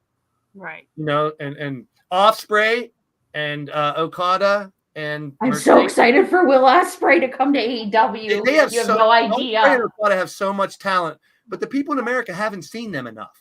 So I'm glad they're finally getting their shine. Ospreay too. If Will Ospreay came out at the Rumble, half of that crowd would be like, "Who? Who is this person?" But he's fucking one of the best in the world." Right. And I was introduced to them because when Drew was released, I kept up with him through YouTube from ICW and What Culture Pro Wrestling and Evolve and all that stuff. So I saw that Will Ospreay versus Drew Galloway match and was like, holy shit. And they put on a hell of a match. I mean, it was amazing. I mean, AJ and Will did as well. Yes. In Japan. Yes. And I think that there was a Drew and Zack Sabre Jr. Match. The AEW Dynamite Watch Along telecast tomorrow night, ladies and gentlemen. Telecast. But as far as the current topic, I think Love we you, know Rob. where I stand on this. I don't think I need to say, but you're talking about Sami Zayn.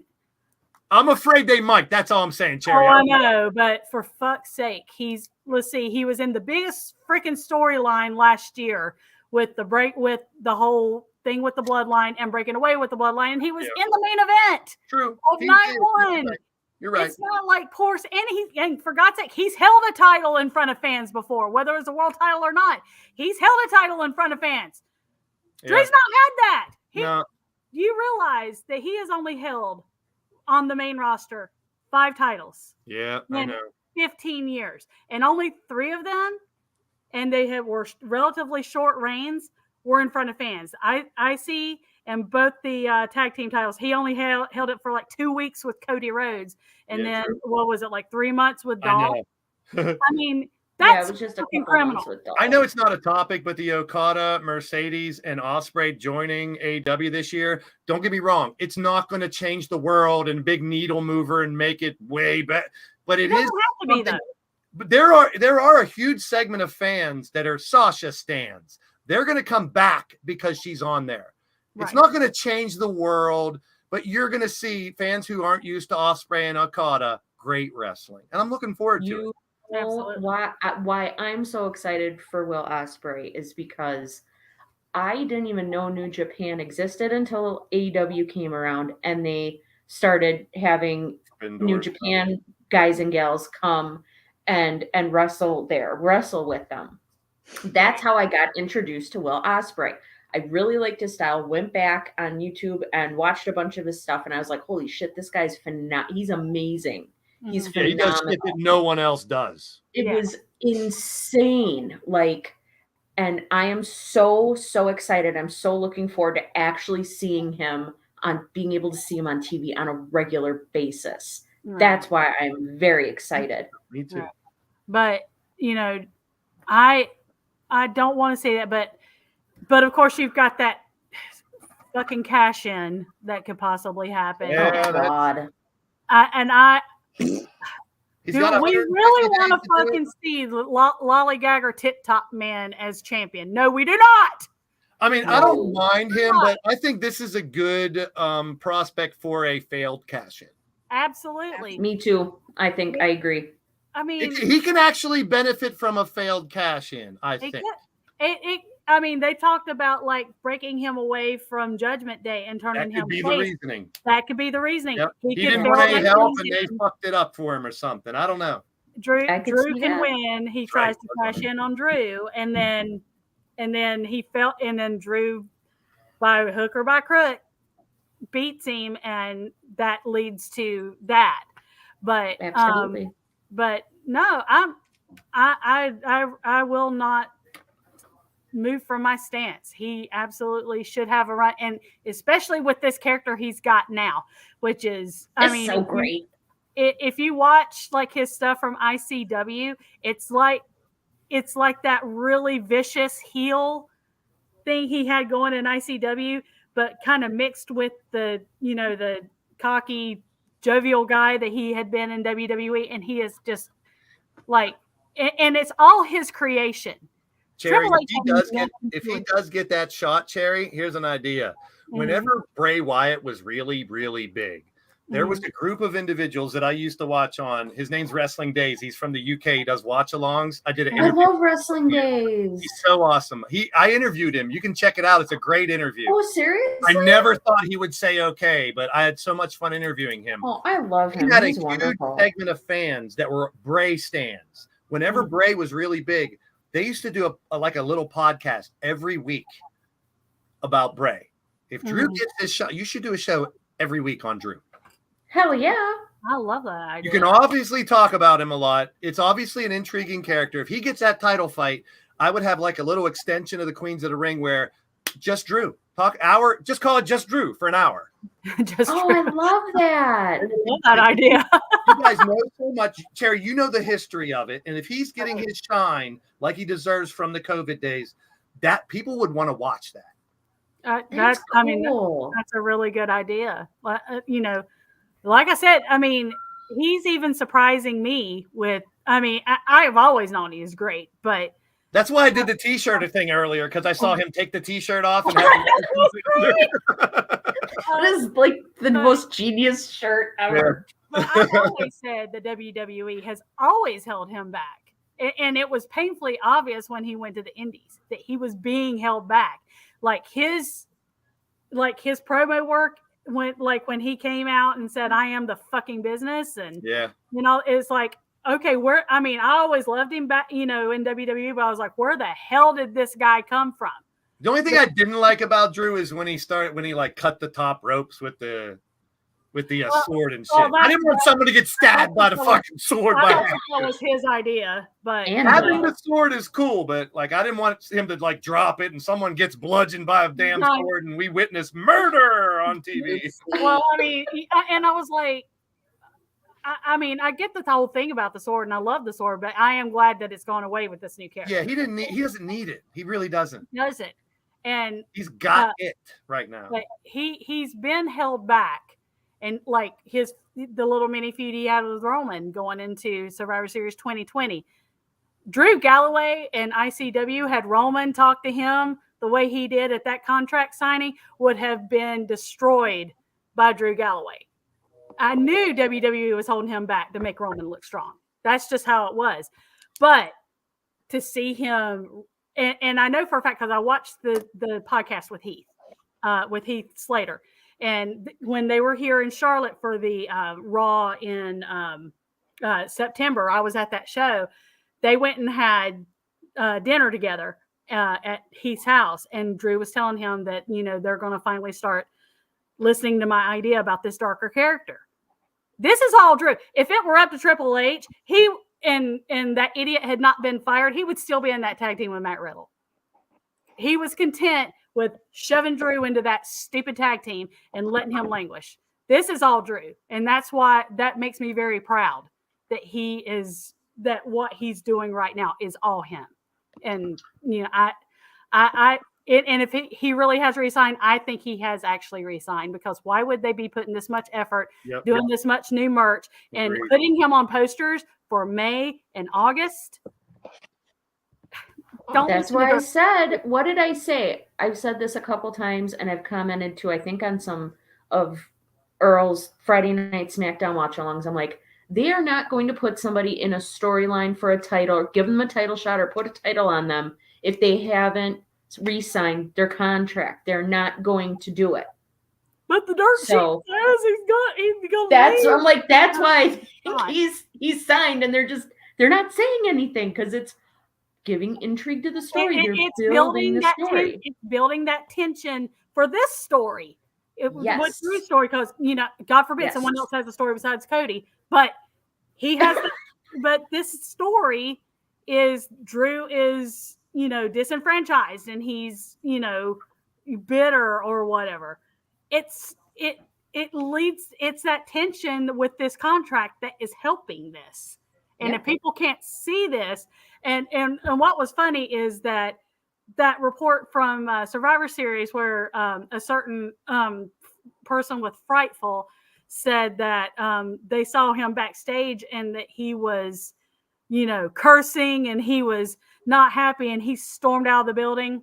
That certain person 2 hours before, I saw in Winston-Salem at WrestleCade. So no, they did not see him do or hear him do shit because I saw him 2 hours later. There's no way he was there 2 hours after I saw him. So just saying. Okay, producer Mitch, I got to put you to work. My Nightbot is not working. It normally drops a bunch of links to the Hardcore Sports Network and stuff. I want anybody that's on the chat, if you're on the Hardcore Sports Network, Mitch, drop the link for Hardcore and my channel so people can go to the other channel and subscribe. Yes, drop. My Nightbot also does dad jokes. Oh, That's why I I picked think that's great. when you All do right. dad joke, it'll do it, but it hasn't done it. So, Mitch, if you could put those two in there for the people in the chat, go subscribe to the other one. These two communities are phenomenal, and I think everyone should share the love. Yes, absolutely. And while you're working there, Mitch, what's our next topic? Next topic. There you go, Mitch. Good job. Highlight Sports Network. What's the Highlight Sports Network? Oh my God, please no. This one's a quick one.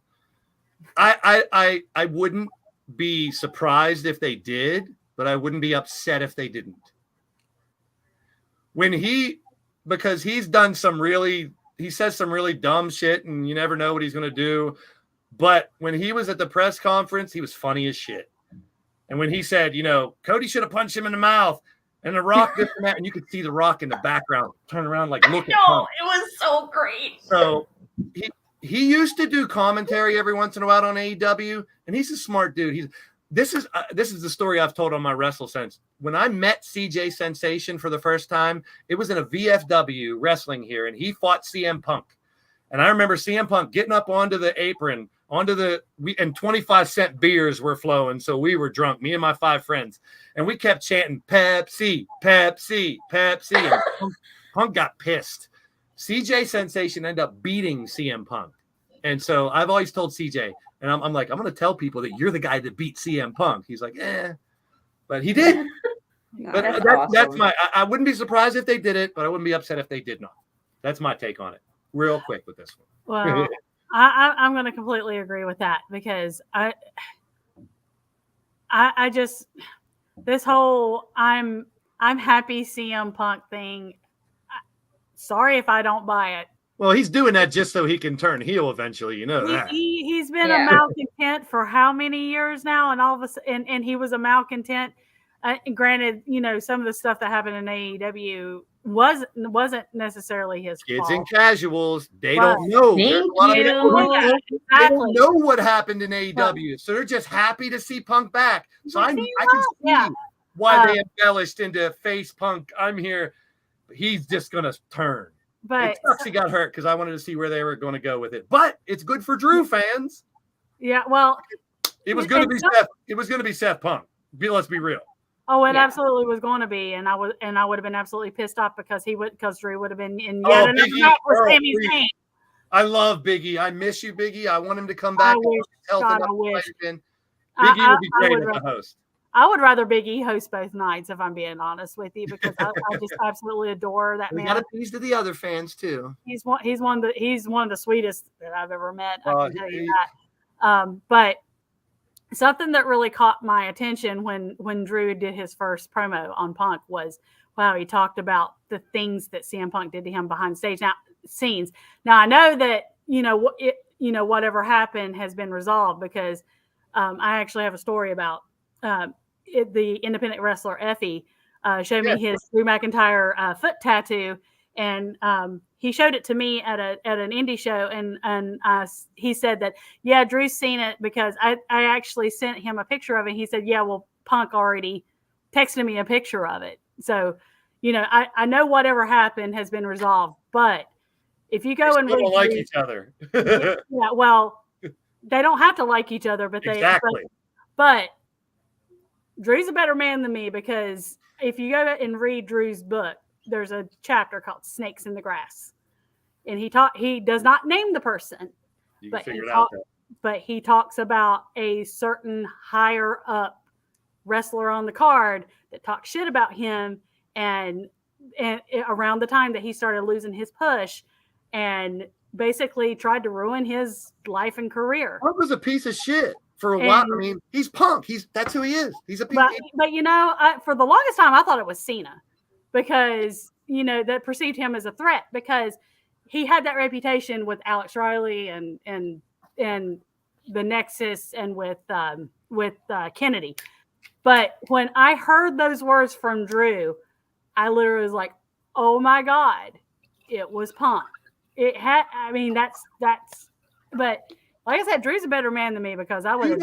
You know who we should be thanking though more. I don't know for a fact. This is just me speculating. Right. Triple H, because you got to think Triple H said we're going to sit Punk and we're going to sit Seth down, maybe even like the Drew after Drew, and say this is best for business. People are going to love this. Because if Tony Khan would have done that with Punk and the Bucks and stuff, they would have had a big time storyline that everyone wanted to see, Kenny Omega and all that, but they didn't do it. I think Triple H, when Punk came over, said, you know, I know Seth don't really like you, Drew don't really like you, but if you guys have matches, it could be huge. Well, I think the Drew and Punk thing got solved a long time ago. But like I said, he's a better man than me because I don't know. I'm a Scorpio. So it's hard. I when someone wrongs me, I can hold a grudge for a long time. But I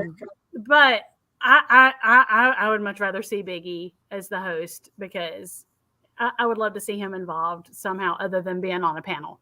But yeah. Sarah, what do you think about Punk and as the host? I think it would be cool. Like, I know Denise does not like CM Punk at all, but I do.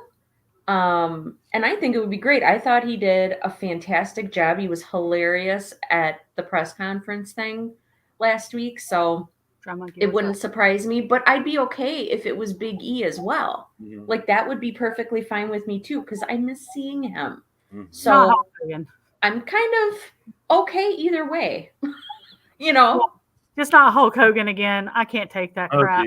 Oh God, he did tease that he was going to be in the Rumble. I thought that was funny.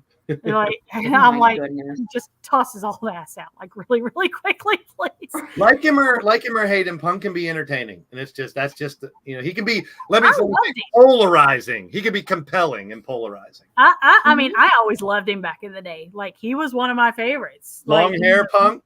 Oh God, yep. I was all about and ROH. I was because I used to tape trade ROH. I loved ROH, and I loved the Straight Edge Society even before that. Like you said, I love long hair Punk. The Nexus shit when he told Vince about himself. Some realism. That was. I mean, he was absolutely right about all that. Some realism mixed into your wrestling. They do that all the time. Ever since way back in the day, Ric Flair used to do that all the time. Oh yes, absolutely. Yeah. But I don't necessarily think I have to ask, but Denise, what are your thoughts about it? Here's what she thinks. Well, Denise says no yeet. Oh, God, no. No yeet. God, no yeet. To no yeet. So Denise, you're not going to get a CM Punk tattoo? Fuck that. Hell no. That's the same area she's got her Randy tattoo anyway. She ain't getting it. No. That's right. I only have one tattoo and I can't show it to you. Oh, okay. It's on my ankle. It's on my ankle. It's on my ankle. Oh, crap. I was gonna ask if it was like the Batista Tweety Bird butt tattoo. I'm not wearing pants either, people. Just so you know. Oh Lord, okay. So I think we know. You know, hey, this is my Valentine's Day, people. Let me dream. Lord. All right. So, do we have another topic, Fearless Leader? One last one. All right. Take it away, sir. I'll start. Mine. I could think about it. The match was a draw. There was no winner. It was 1988 Clash of Champions, Sting, Ric Flair, and the reasoning is because it kick-started him into stardom, created one of the best feuds of all time between him and Flair over and over and over. Even some of the TNA shit, whenever those two were working there, they didn't like totally feud, but they did put him in the ring and stuff. But Ric Flair was way ahead of his time in every way. And from Surfer Sting to Crow Sting to Joker Sting. I love every bit of it. When he got treated like shit in WWE, I hated it. I couldn't stand it. You know, to not give someone that's so great. And I think that's part of the previous regime not giving the shine to the guy from WCW, because he was WCW, Sting. For the longest time. He was the guy who was trying to stop the NWO, for goodness sakes. You know, and when he left, I never thought he was going to come back, because I read stuff about Sting and I'm like, shit, he's never coming back. Then when he did come back to WWE and he had a handful of matches, losing, and he never got, he got his pop and all that. But to see him go to AEW, I was hopeful. I didn't know he'd be jumping off of fucking balconies and shit. But listen, Sting, what he has done in AEW, Sting wanted to do. Tony Khan has been wide open saying that Sting and Bryan Danielson have tons of booking power. They have been in control of their characters for about the whole time. Rightfully so. They're brilliant minds. Sting, people were weird about Sting getting his title last week. Sting didn't want it. He told Tony he didn't want to win. Tony said, sorry, this time I'm putting my foot down. You're going to hold a title. Now, whether the Bucks beat him, which I really think they should, I love the Bucks as heels. I'm not a huge Bucks fan. I think they're great. I think people underestimate them as beautiful minds in wrestling because they're normally pricks. You're supposed to hate them. And I like them better as heels. Sting handpicked them. That's who he wants to fight for his last match. I thought it was going to be Darby and he would pass the torch. And I'll bring up my boy CJ again, because working with so many workers, he says I'm trying not to be one way or the other with this, because it does change. Most wrestlers lose their last match, especially if you're a heel. You should lose your last match. Sting may win his last match. I hope he does. But I really see, because if the Bucks win, people will boo, the Bucks will leave, but Sting will get that final moment with the crowd. Mm-hmm. And when he won the title the other week, I kind of knew it was going to happen. I didn't know how it was going to happen. That's also with the Cody thing right now. We know it's going to happen, but we don't know how. They're going to make him go down. Drew, he's probably going to win a chamber. We don't know how. They're going to make it look like Drew has no chance of winning that chamber during the match, but he's going to find a way to do it. That's my take. But for Sting, that's my favorite of all time. I could talk about him forever. To see him retiring on his own terms and to be able to fight who he wants to fight, and he didn't have to have these 5-star matches. He didn't have to do all the stuff he did before. He's going to nowhere be near he was back then. He's fucking 60-something. But to see him do it, he's fucking 60-something. So, and not embarrassing himself. No, yeah, he's exactly. He is another one who's timeless. He looked great when he came out before, and he can still do a lot of things he used to do. But then you see some of these guys, and listen, for the people out there who bitch about old people in wrestling, it's been around forever. It's never going to go away. That's what they do for a living. I remember Nick Bockwinkel fighting till he was super old. Bob Backlund fought till he was super old. That's been in wrestling for decades. It's never going to change. Stop bitching about there's so many old guys doing this and that. That's part of wrestling. Exactly. Once again, it's a TV show. So Sting, definitely that Flair match at Clash of Champions. And Clash of Champions was, they put it on regular TV sometimes. Yes. And I love that. So Sting's great. He always was. He always will be. I'll be sad. But I had a little tiny tear in my eye when he won, even though I knew he was going to win. I kind of thought, because I saw the dirt sheets and I try not to look at him as much. And that was another thing with my rant, my little video.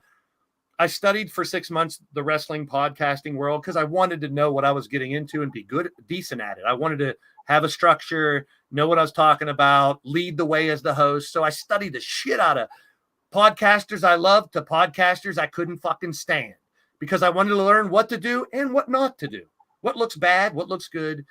And I was just glad to be able to do it. And I think, I forget where I was going with that, but it's just, I could talk about Sting like you can talk about Drew. I mean, forever. I could talk about Sting like that too. But it's going to be, that should be the main event of Revolution, whether there's a world title fight or not. Plus, by the way, I love Samoa Joe. I just need to say that. Him on the mic is phenomenal, and I'm so glad he's getting. Like I don't Earl know says, we're old school, but You're we're cool. okay, but I don't know if I'd go as far as cool. Earl is You're cool. lukewarm. You're lukewarm there. Earl. I love Earl. I always tell people if I bust your balls, I like you. If I'm jagging around with you, I like you. If I don't like you, I probably won't engage with you at all because you're not worth my time. Sting Flair. Oh, well. That's mine. All right. Denise, do you have one? Do you have a favorite Sting match or moment or moment? I can't say yes because I'm still in the process of watching TNA. I'm at the end of 2007, although I will say I did enjoy his and Kurt Angle's mini feud. That was Good entertaining one. as hell. Is it the one where where Angle beat up Garrett, his son, at football practice? Yeah. Wow. Garrett Bischoff. Holy shit. No, Garrett Borden. Oh, I thought you were saying Garrett Bischoff. Remember? I remember Garrett that. Borden. His kids look phenomenal too. I wonder if they're going to get into the business. Garrett's wife is actually working for TNA, and she's not TNA, AEW, and she's an independent wrestler. And I think Steven, the youngest son, is going to wrestle now. So, but cool. yeah, that, like, what she was talking about. I remember that feud and thinking, like, I really like Kurt Angle, but you're going against my man. No. Yeah, and I mean, like, when I hear Sting, like, I remember watching, again, I was kind of like, all right, who is this person? Like, what the hell is up with the makeup and everything? Because, like, I didn't know who he was. But him and Triple H at WrestleMania, I can't remember which one it is. And then Orlando, I think. That's what I thought. Okay. That'll tell you if you don't. And then but it's just like when I hear Sting, like I sometimes forget that he was in WWE. I hear Sting, I think TNA. Right. He did phenomenal work in TNA too. He did. And that, like, even like him teasing him was at the end of 2000. I think it was toward the end of 2006 or beginning of 2007, where they were just teasing the hell out of the audience with him, and I was like, I freaking love this because it's like they'll turn the lights out or like they'll do the whole little like video thing of him, but that was it. And then they turn the lights out, and I remember when they turned the lights out, Sabu was showing up, and it's like, no, now it's Sting. Holy crap! Right. Kind of a thing. So Sting Triple H was WrestleMania 31. Yeah, it was 31. That's it. Okay. Yeah. I'm a fast. That was 9 years ago. Jesus Christ! Oh my God. But yeah, I love me some Sting in TNA. And he had so many different things that happened in TNA because he was there for a long time. Yep. But Sarah, I know you watch a lot of AEW. Is like your favorite Sting match a moment in AEW, or is it something that you've watched? Well, I can't pick just like one match or one moment. I loved it. And I said this earlier, I loved it when he was Joker Sting. I love Joker Sting. I think he always did a really good job. I loved him in TNA. Because again, you got me into TNA. So I went back and started. Guys, get over it. Come on. Yes. And I'm not talking about Testin Albert either. So that banger of a tag team back in the day. But no, I loved Joker Sting. And I really enjoy watching him in AEW because you can tell he is having a lot of fun. Yeah. He's having so much fun. And I can see like his relationship with Darby. It's crazy.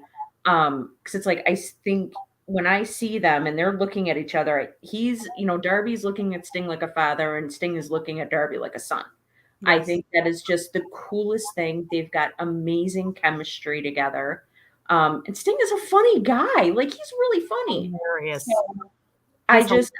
I just that's why I enjoy watching him in AEW. He's just having so much fun, and it always gets my heart racing when I see him doing dangerous spots. Like crashing through Yeah. tables or jumping off of, really high ledges. And it just it freaks me out because I'm like, please don't hurt yourself before your retirement match. Please don't hurt yourself. Like, I mean, everyone knows the impact he's had on Darby, but just think about the other young ones in the back, what they can learn from Sting.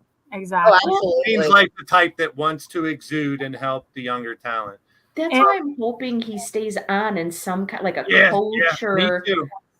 capacity where he can help influence these young talent. Because I even said when in that last match he and Darby just had against as Earl so lovingly refers to him as Kraft, Ricky Starks and Big Bill, it was I could tell when they went off in their little teams of two. I'm like, how awesome must it be for Ricky Starks to be able to be wrestling Sting right now one-on-one? Yeah. As a young talent, somebody that probably watched Sting when he was younger, that takes a lot of, and Sting has put a lot of trust in him to be able to have those moments with him. So while I do not like the fact that he's chosen to have his last match against the Young Bucks, because I don't care for the Young Bucks at all. If other people do, that's fine. That's fine. It's your cup of tea. That's cool. It's just not my cup of tea, and I don't really care for them. But I don't like that he picked them, but I do respect it because he's, like you said, Blaze, he's getting to retire on his own terms. So if he wants to do a tag match, that's cool. If he wants to do it against Young Bucks, that's cool. But I don't really have like a favorite moment. But so I'm a big list guy, and I looked it up, and I've done it all the time on WrestleSense, and I'm always saying this doesn't have to be your top 10 or your list, and you can argue it and lament it or whatever.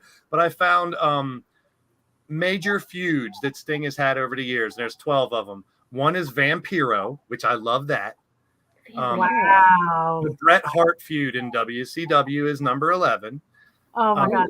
My number one and my number 3. Sid Vicious, when Vicious was really badass.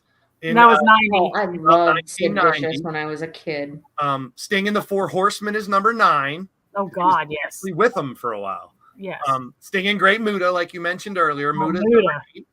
Number 7 is Sting and the Dangerous Alliance. I don't remember a lot of this, but it was when Paulie Dangerously had Zbyszko, Stone Cold, the Midnight Express, Rick Rude, who was a big feud, and Arn Anderson. Yeah, they had Bobby Eaton had because it was just Bobby Eaton that was left. Yeah, they actually had a War Games match with the Dangerous Alliance, the Sting Soldiers or whatever it was. Yeah. Number 6 is Rick Rude. Number 4, which is great. They were phenomenal in the ring together. Oh my God. Number 5 is Cactus Jack, which those were brutal matches. Lex Luger, one of my favorites, is number 4, feuding with Sting. Big Van Vader feud. Great American Bash 1992 is number 3. Ric Flair at number 2. I'd probably have that number 1. But they have Hogan and the NWO as number 1, which he was the anti-NWO, always trying to stop the huge group. I loved it. We even had the fake Sting and all that too. So I love that. God, yes. Kind of breaks down his career prior to the WWE and the AEW stuff. Yes. Yeah. Yeah, I completely agree. Well, I mean, you took my favorite match of all time because actually that is my favorite match. I would have picked the War Games too because I love the War Games ones too. This War Games that we get in NXT and W, that's not my War Games. No, my War Games has a top on it. It's submission only. Exactly. And it was more like groups that have been together. They've done that a little bit. They've done it, good, but that's my War Games, the old ones when it was just brutal. Yes, absolutely. But yeah, that 1988 Clash that started everything. That's put him into stardom. It's my favorite match of all time. Like, period. You can have the same favorite match. And that goes for a lot of younger wrestling fans should take note. No one won that match. No. It was a draw. And it was only given to Flair because I had the judges. Yeah. They were like, the judges. It told so many stories. It got him the notoriety he needed and deserved. But see, I'm actually a Sting fan from before that because Blade Runner Rock. Because we used to get UWF, so I was into the Blade Runners. He was Blade Runner Sting. I think, but Rock even was before that, even before that, he was in Continental Wrestling in Memphis. They were the Freedom Fighters. Him and Warrior were the I think they were that he was Flash because his last name is Borden, so it's Flash Borden. Flash Borden, yeah. And Rock, yes. But Blade Runners came in and they just and everyone was just like, oh, they're ripping off the Road Warriors, maybe to a certain extent. That's my favorite tag team of all time, by the way. Road Warriors. By far. But I was a fan from way back then, and like if you go back and there, it actually is on YouTube. It's the Brawl of New Orleans, where it was after Sting had left Eddie Gilbert's faction and had teamed up with like Chris Adams and Shane Douglas. They had this brawl throughout with Terry Taylor and Eddie Gilbert throughout the entire arena. They were picking up like kegs of beer and throwing them at each other. They like got into this huge brawl, and it was just like, oh my! This is before he even went to NWA. Before he, oh, you saw? Yes. I have to show you my pussy. Well, this one's one of mine. This is Drew, actually. This is actually Drew. I'm the old cat man. I have 3. They're all rescues. I got 2, and I got 2 cats and a dog. So, so I mean, I think about that. I think about you were talking about. It's because of the red eyes. Because of the background. Green screen. Oh, so he's got green eyes, and so it's like showing red. That's hilarious. I have a video on my Instagram when I took her to the vet once. She hates the car, and she's my cat does too. I'm allergic to dogs. For those out there that want to say you should have a dog, I love dogs. I'm just allergic to them. So, right. Bummer. I'm the old cat man. No, but I mean, in NWA, like you were talking about, everything he did with the Horsemen. That night that he got injured, he like severed his patella tendon trying to get to Ric Flair because they kicked him out of the Horsemen because he won the number 1 contenders match, and Doug Dillinger, the security guy, he was trying to get over the cage, and he pulled him down and pulled him so hard because they didn't let this guy know that this was kind of the plan. He was kind of trying to do his job, but he pulled him down so hard. He severed his patella tendon, and injured him to the point where he was actually supposed to win the NWA title from Flair before Warrior beat Hogan at WrestleMania. But that had to be put on hold until if he ever got better, because before that, Sting was one of the very first people that actually came back from that injury. To his patella tendon. And he came back. And so one of my other favorite matches is the Great American Bash 1990 when he finally beat Flair. It wasn't the greatest match that they ever had because, I guess he was still kind of, testing the knee and everything because he had not really been in the ring. And it was, a couple of months after RoboCop. But, you have to look that one up. But it told a story that this, and I guess the injury kind of made the story even better. But his matches with Rick Rude, and you talked about Cactus Jack and Vader. I mean, anyone who could survive a match with Vader at that point has got to be pretty damn good because Vader never gave an inch. He was brutal in the ring. Okay, big monster. This is the monster. Roar. Oh, it's the baby. It's the youngest one. He's so cute. God, so big. But what better? I don't think any long-term storytelling has ever been done better than Sting versus NWO. You had who else can you say sat there in silence for 18 months and was able to tell that story without saying a word? That tells you how great Sting was and is. And all the stuff he did in TNA, she talked about that Angle feud. And I love me some Joker Sting. That's actually Josie's favorite. I mean, I'll speak for Josie. Josie's favorite thing that Sting ever did was when he beat up Eric Bischoff as Joker Sting, where he talked about, "You hurt my feelings, Eric." I'm looking forward to that. Oh my God. You cursed at me, Eric. Whatever shall I do? Yeah, I mean, it was just freaking hilarious. And the poker table with Kennedy, like, is, and when he like put the paint, when he kind of first went Joker Sting and put the paint on Hogan, and I mean, and all this stuff, like, and the WWE stuff pissed me off so bad. It almost, like, the only time there was only one other time that I was as mad as I was when Sting got beat by Triple H was Clash at the Castle. Those two times I almost wanted to quit watching wrestling because I was so mad. But I've always had a lot of dings against Tony Khan as a booker. But one thing that he has absolutely done correct is let Sting have his moment and have his and end his career the right way. Hi, pretty. Oh, This is my third one. This is Blaze. Blaze and Blaze. Oh, Blaze McCoy is not my real name. what? I thought we were keeping it kayfabe, Blaze. Come on. Well, my people already know that. Coming home from work, 2001, from Verizon, I almost ran over a kitten on a back road. I stopped, got out the car, and looked. This guy came running to me, and he was about the size of his head. So this is Blaze. He's 13. This is the old man, right? You're gonna die and leave me with two girl cats, aren't you?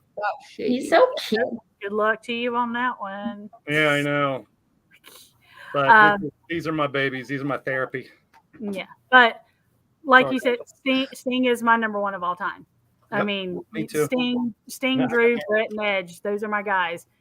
But It's 10:30. I'm waiting for Mitch to pop in.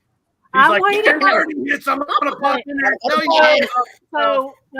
So do we have any other topics, Fearless Leader, or have you fallen into a brownie coma yet?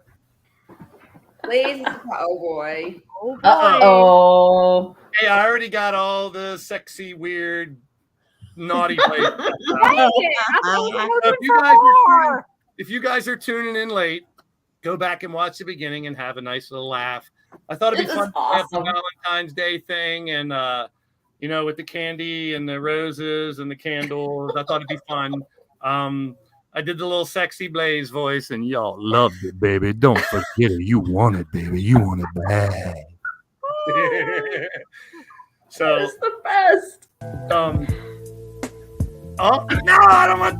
Oh, Mitch, you want it too, baby. I'll get you too, Mitch. Come here, Mitchy bitchy.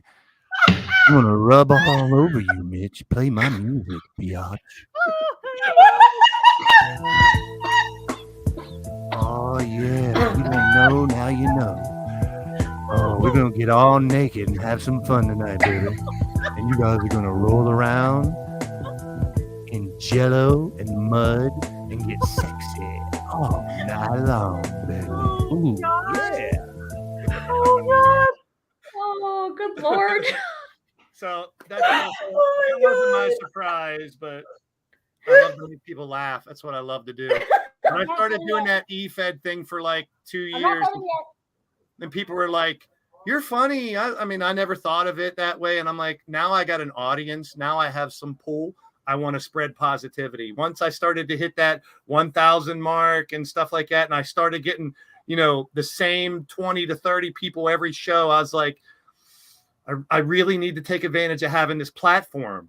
And that's when I went outside of my community, brought in the Wrestling Dazes and some of these content creators that were hundreds and thousands of subscribers. And I wanted to share best practice. I used to do interviews as a retail manager all the time. So I was like, why not use? And it's funny that now I'm working from home and everything. I'm using my marketing degree. I'm using my graphic design background. I'm using, the fact I used to be in a band. I used to be a DJ. I play drums. Oh, wow. I'm making a lot of music. A lot of the music that's on my E-Fed, I created. It's either my band, my brother's band, Drum Monkey. He has a character in my Fed. it's him playing the drums. It's wow. his old band's music is his entrance music. So it's like, Oh I my want to God, bring that's that to cool. the stage. And on that commercial, it said custom music. And it's my community, I don't even like saying my community, but I did. People told me I couldn't do it. They're like, you're not going to get that many people together. People are going to hate each other, blah, blah, blah, blah, blah. But I proved them fuckers wrong. People don't want to hear good stuff all the time. I'm like, you know what? And this is a message to everybody out there. And everyone's allowed to have your opinions, but you know what they say about opinions. Everyone has them. They're like assholes. Everyone has them. And they probably think. But, if I can make a message, be yourself. I have a little saying at the end of my shows, and I have it written down so I don't forget it. Keep in mind, you are exactly how you're supposed to be. Nobody's perfect. Everyone makes mistakes. It's how you react. It matters. Be yourself and treat others the way you want to be treated. Considerate, be considerate. You never know what someone's going through or what they're going through right now. We all have our demons. We all have our crosses to bear. So make your mark and leave your legacy. And no matter what ails you or what's bringing you down, hopefully I can take it away just for a little bit. And that's it. You know, it's like a message for people to don't be afraid to be yourself. You may think you got a raw deal because you have a disability or you're short or you don't think you're pretty or this and that. You were made for a reason. You've gone through everything for a reason. And I want to spread my positivity while I'm on this planet. Who knows how long we have here? So, and we celebrate people when they die, which is great. But I want to celebrate each other while we're alive. So the interviews is a big thing. So I brought in all these people and interviewed, found gamers, podcasters, people that are in the wrestling world or stuff like that. And I brought them in and interviewed them. I did it one year. Then I did another group of interviews last year. I have a playlist on my channel with all my interviews, and it's the same type of thing. I just want them to tell people how they got into YouTube, what made them successful, share best practices. So my community, your communities can learn from each other and all grow. So I'm bringing back my interview series. I thank Terry, awesome. Sarah, Denise for having me on the Queens of the Ring. Because I remember when Mitch came to me and he had an idea, and I was like, dude, if those ladies, they're great. I said, I've seen you on the show with Earl, doing the watch-alongs, and then following you guys on Twitter X and stuff, learn a little bit more about you. And I said, it's a great idea because getting the female perspective of wrestling does some of the same stuff that I did with that little rant. A lot of people don't think about that, So you guys are giving a different perspective. It's unique. And what I want to do is extend my arm to you guys, and I want to interview you three on the Get Blaze interview podcast sometime in the spring. Oh, wow. So we'll get together in that little chat. Wait, whoa, what the hell? No, I'm not interviewing again, Mitch. Hey, I interviewed Mitch twice already. who said you to come in here? It's about time. So I told him. I interviewed him once with Bird Gang, which is another Eagles content creator. And then I interviewed him again with the Hardcore Sports Network boys. So a lot of people that are in the chat right now, if you go into my Twitter, you'll see the handles of all three of these lovely ladies. They're definitely worth a follow. Check them out. Check them out on Earl's show. And I'm going to work with you ladies in that little group chat we have. We're going to find a day and a time where I can interview you three and give it back. Oh, I would love that. I would be honored. Oh, All right. Not you, Mitch. Get out of here. Stop being jealous, Nelly. Go away. you can't Slacker. monopolize our time. I want to interview you, Mitch. I want you to play with my man Keeney, baby. Oh, definitely that gotta shout out picture Mitch. is amazing. Mitch was the Yes. first person to bring me into the Hardcore Sports Network, and I wouldn't have never met you guys. And I already knew Earl. I knew Earl before Mitch. I was watching some of his stuff that he did, and got to give a big shout out to him because what he does brought you guys together and me now together, and it's a ripple effect. There's so much negativity and bullshit on YouTube, and people say, the wrestling world's toxic. E-feds are toxic. Podcasters are toxic. Wrestling, you're in the wrong communities if it's that toxic. There are good communities out there spreading positivity, showing that there are good in the world instead of just focusing on the negative. That's everywhere. If you want to go somewhere and hear someone say nothing but this sucks, that sucks, this sucks, it's out there everywhere. And they're entitled to that.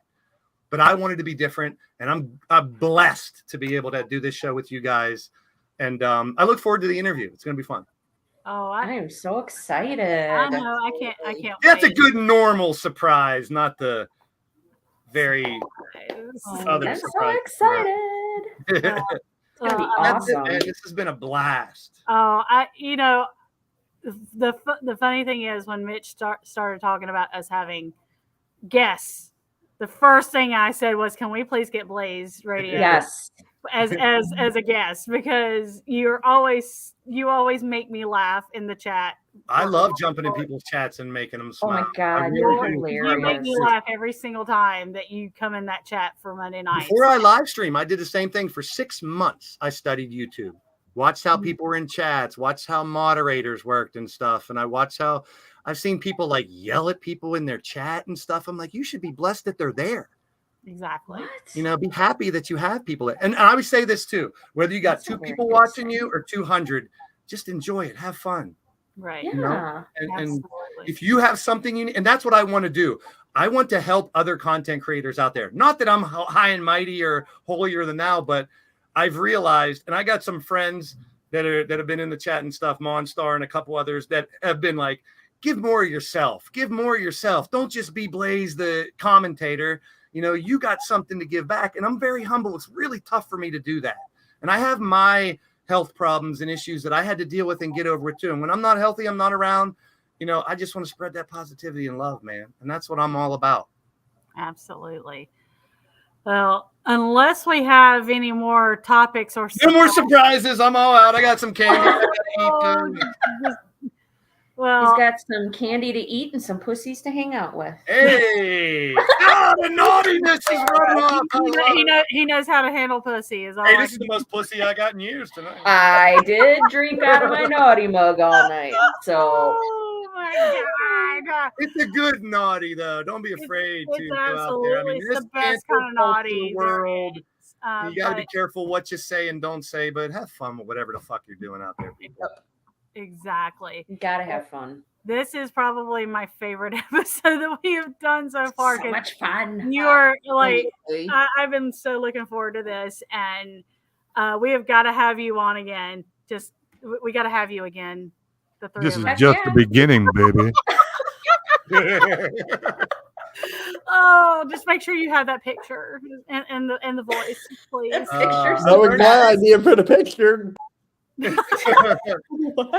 was gonna put Orange Cassidy on there with my head, but Oh, you should have. Oh, all bitchy. I mean, that would have been amazing. All right, can you put the Miz on it next time? Well, I mean, Earl's going to be in the chat. We already know that. So I mean, Yes. I do have a different avatar I like to bring out when Mitch is here.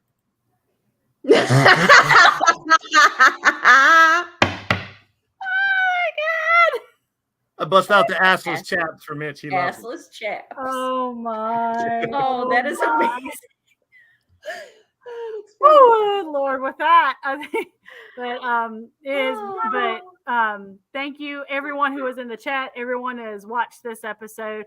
I know that we've had a lot of new people that have been in the chat that you have brought to us, and we greatly appreciate it. We like you talked about.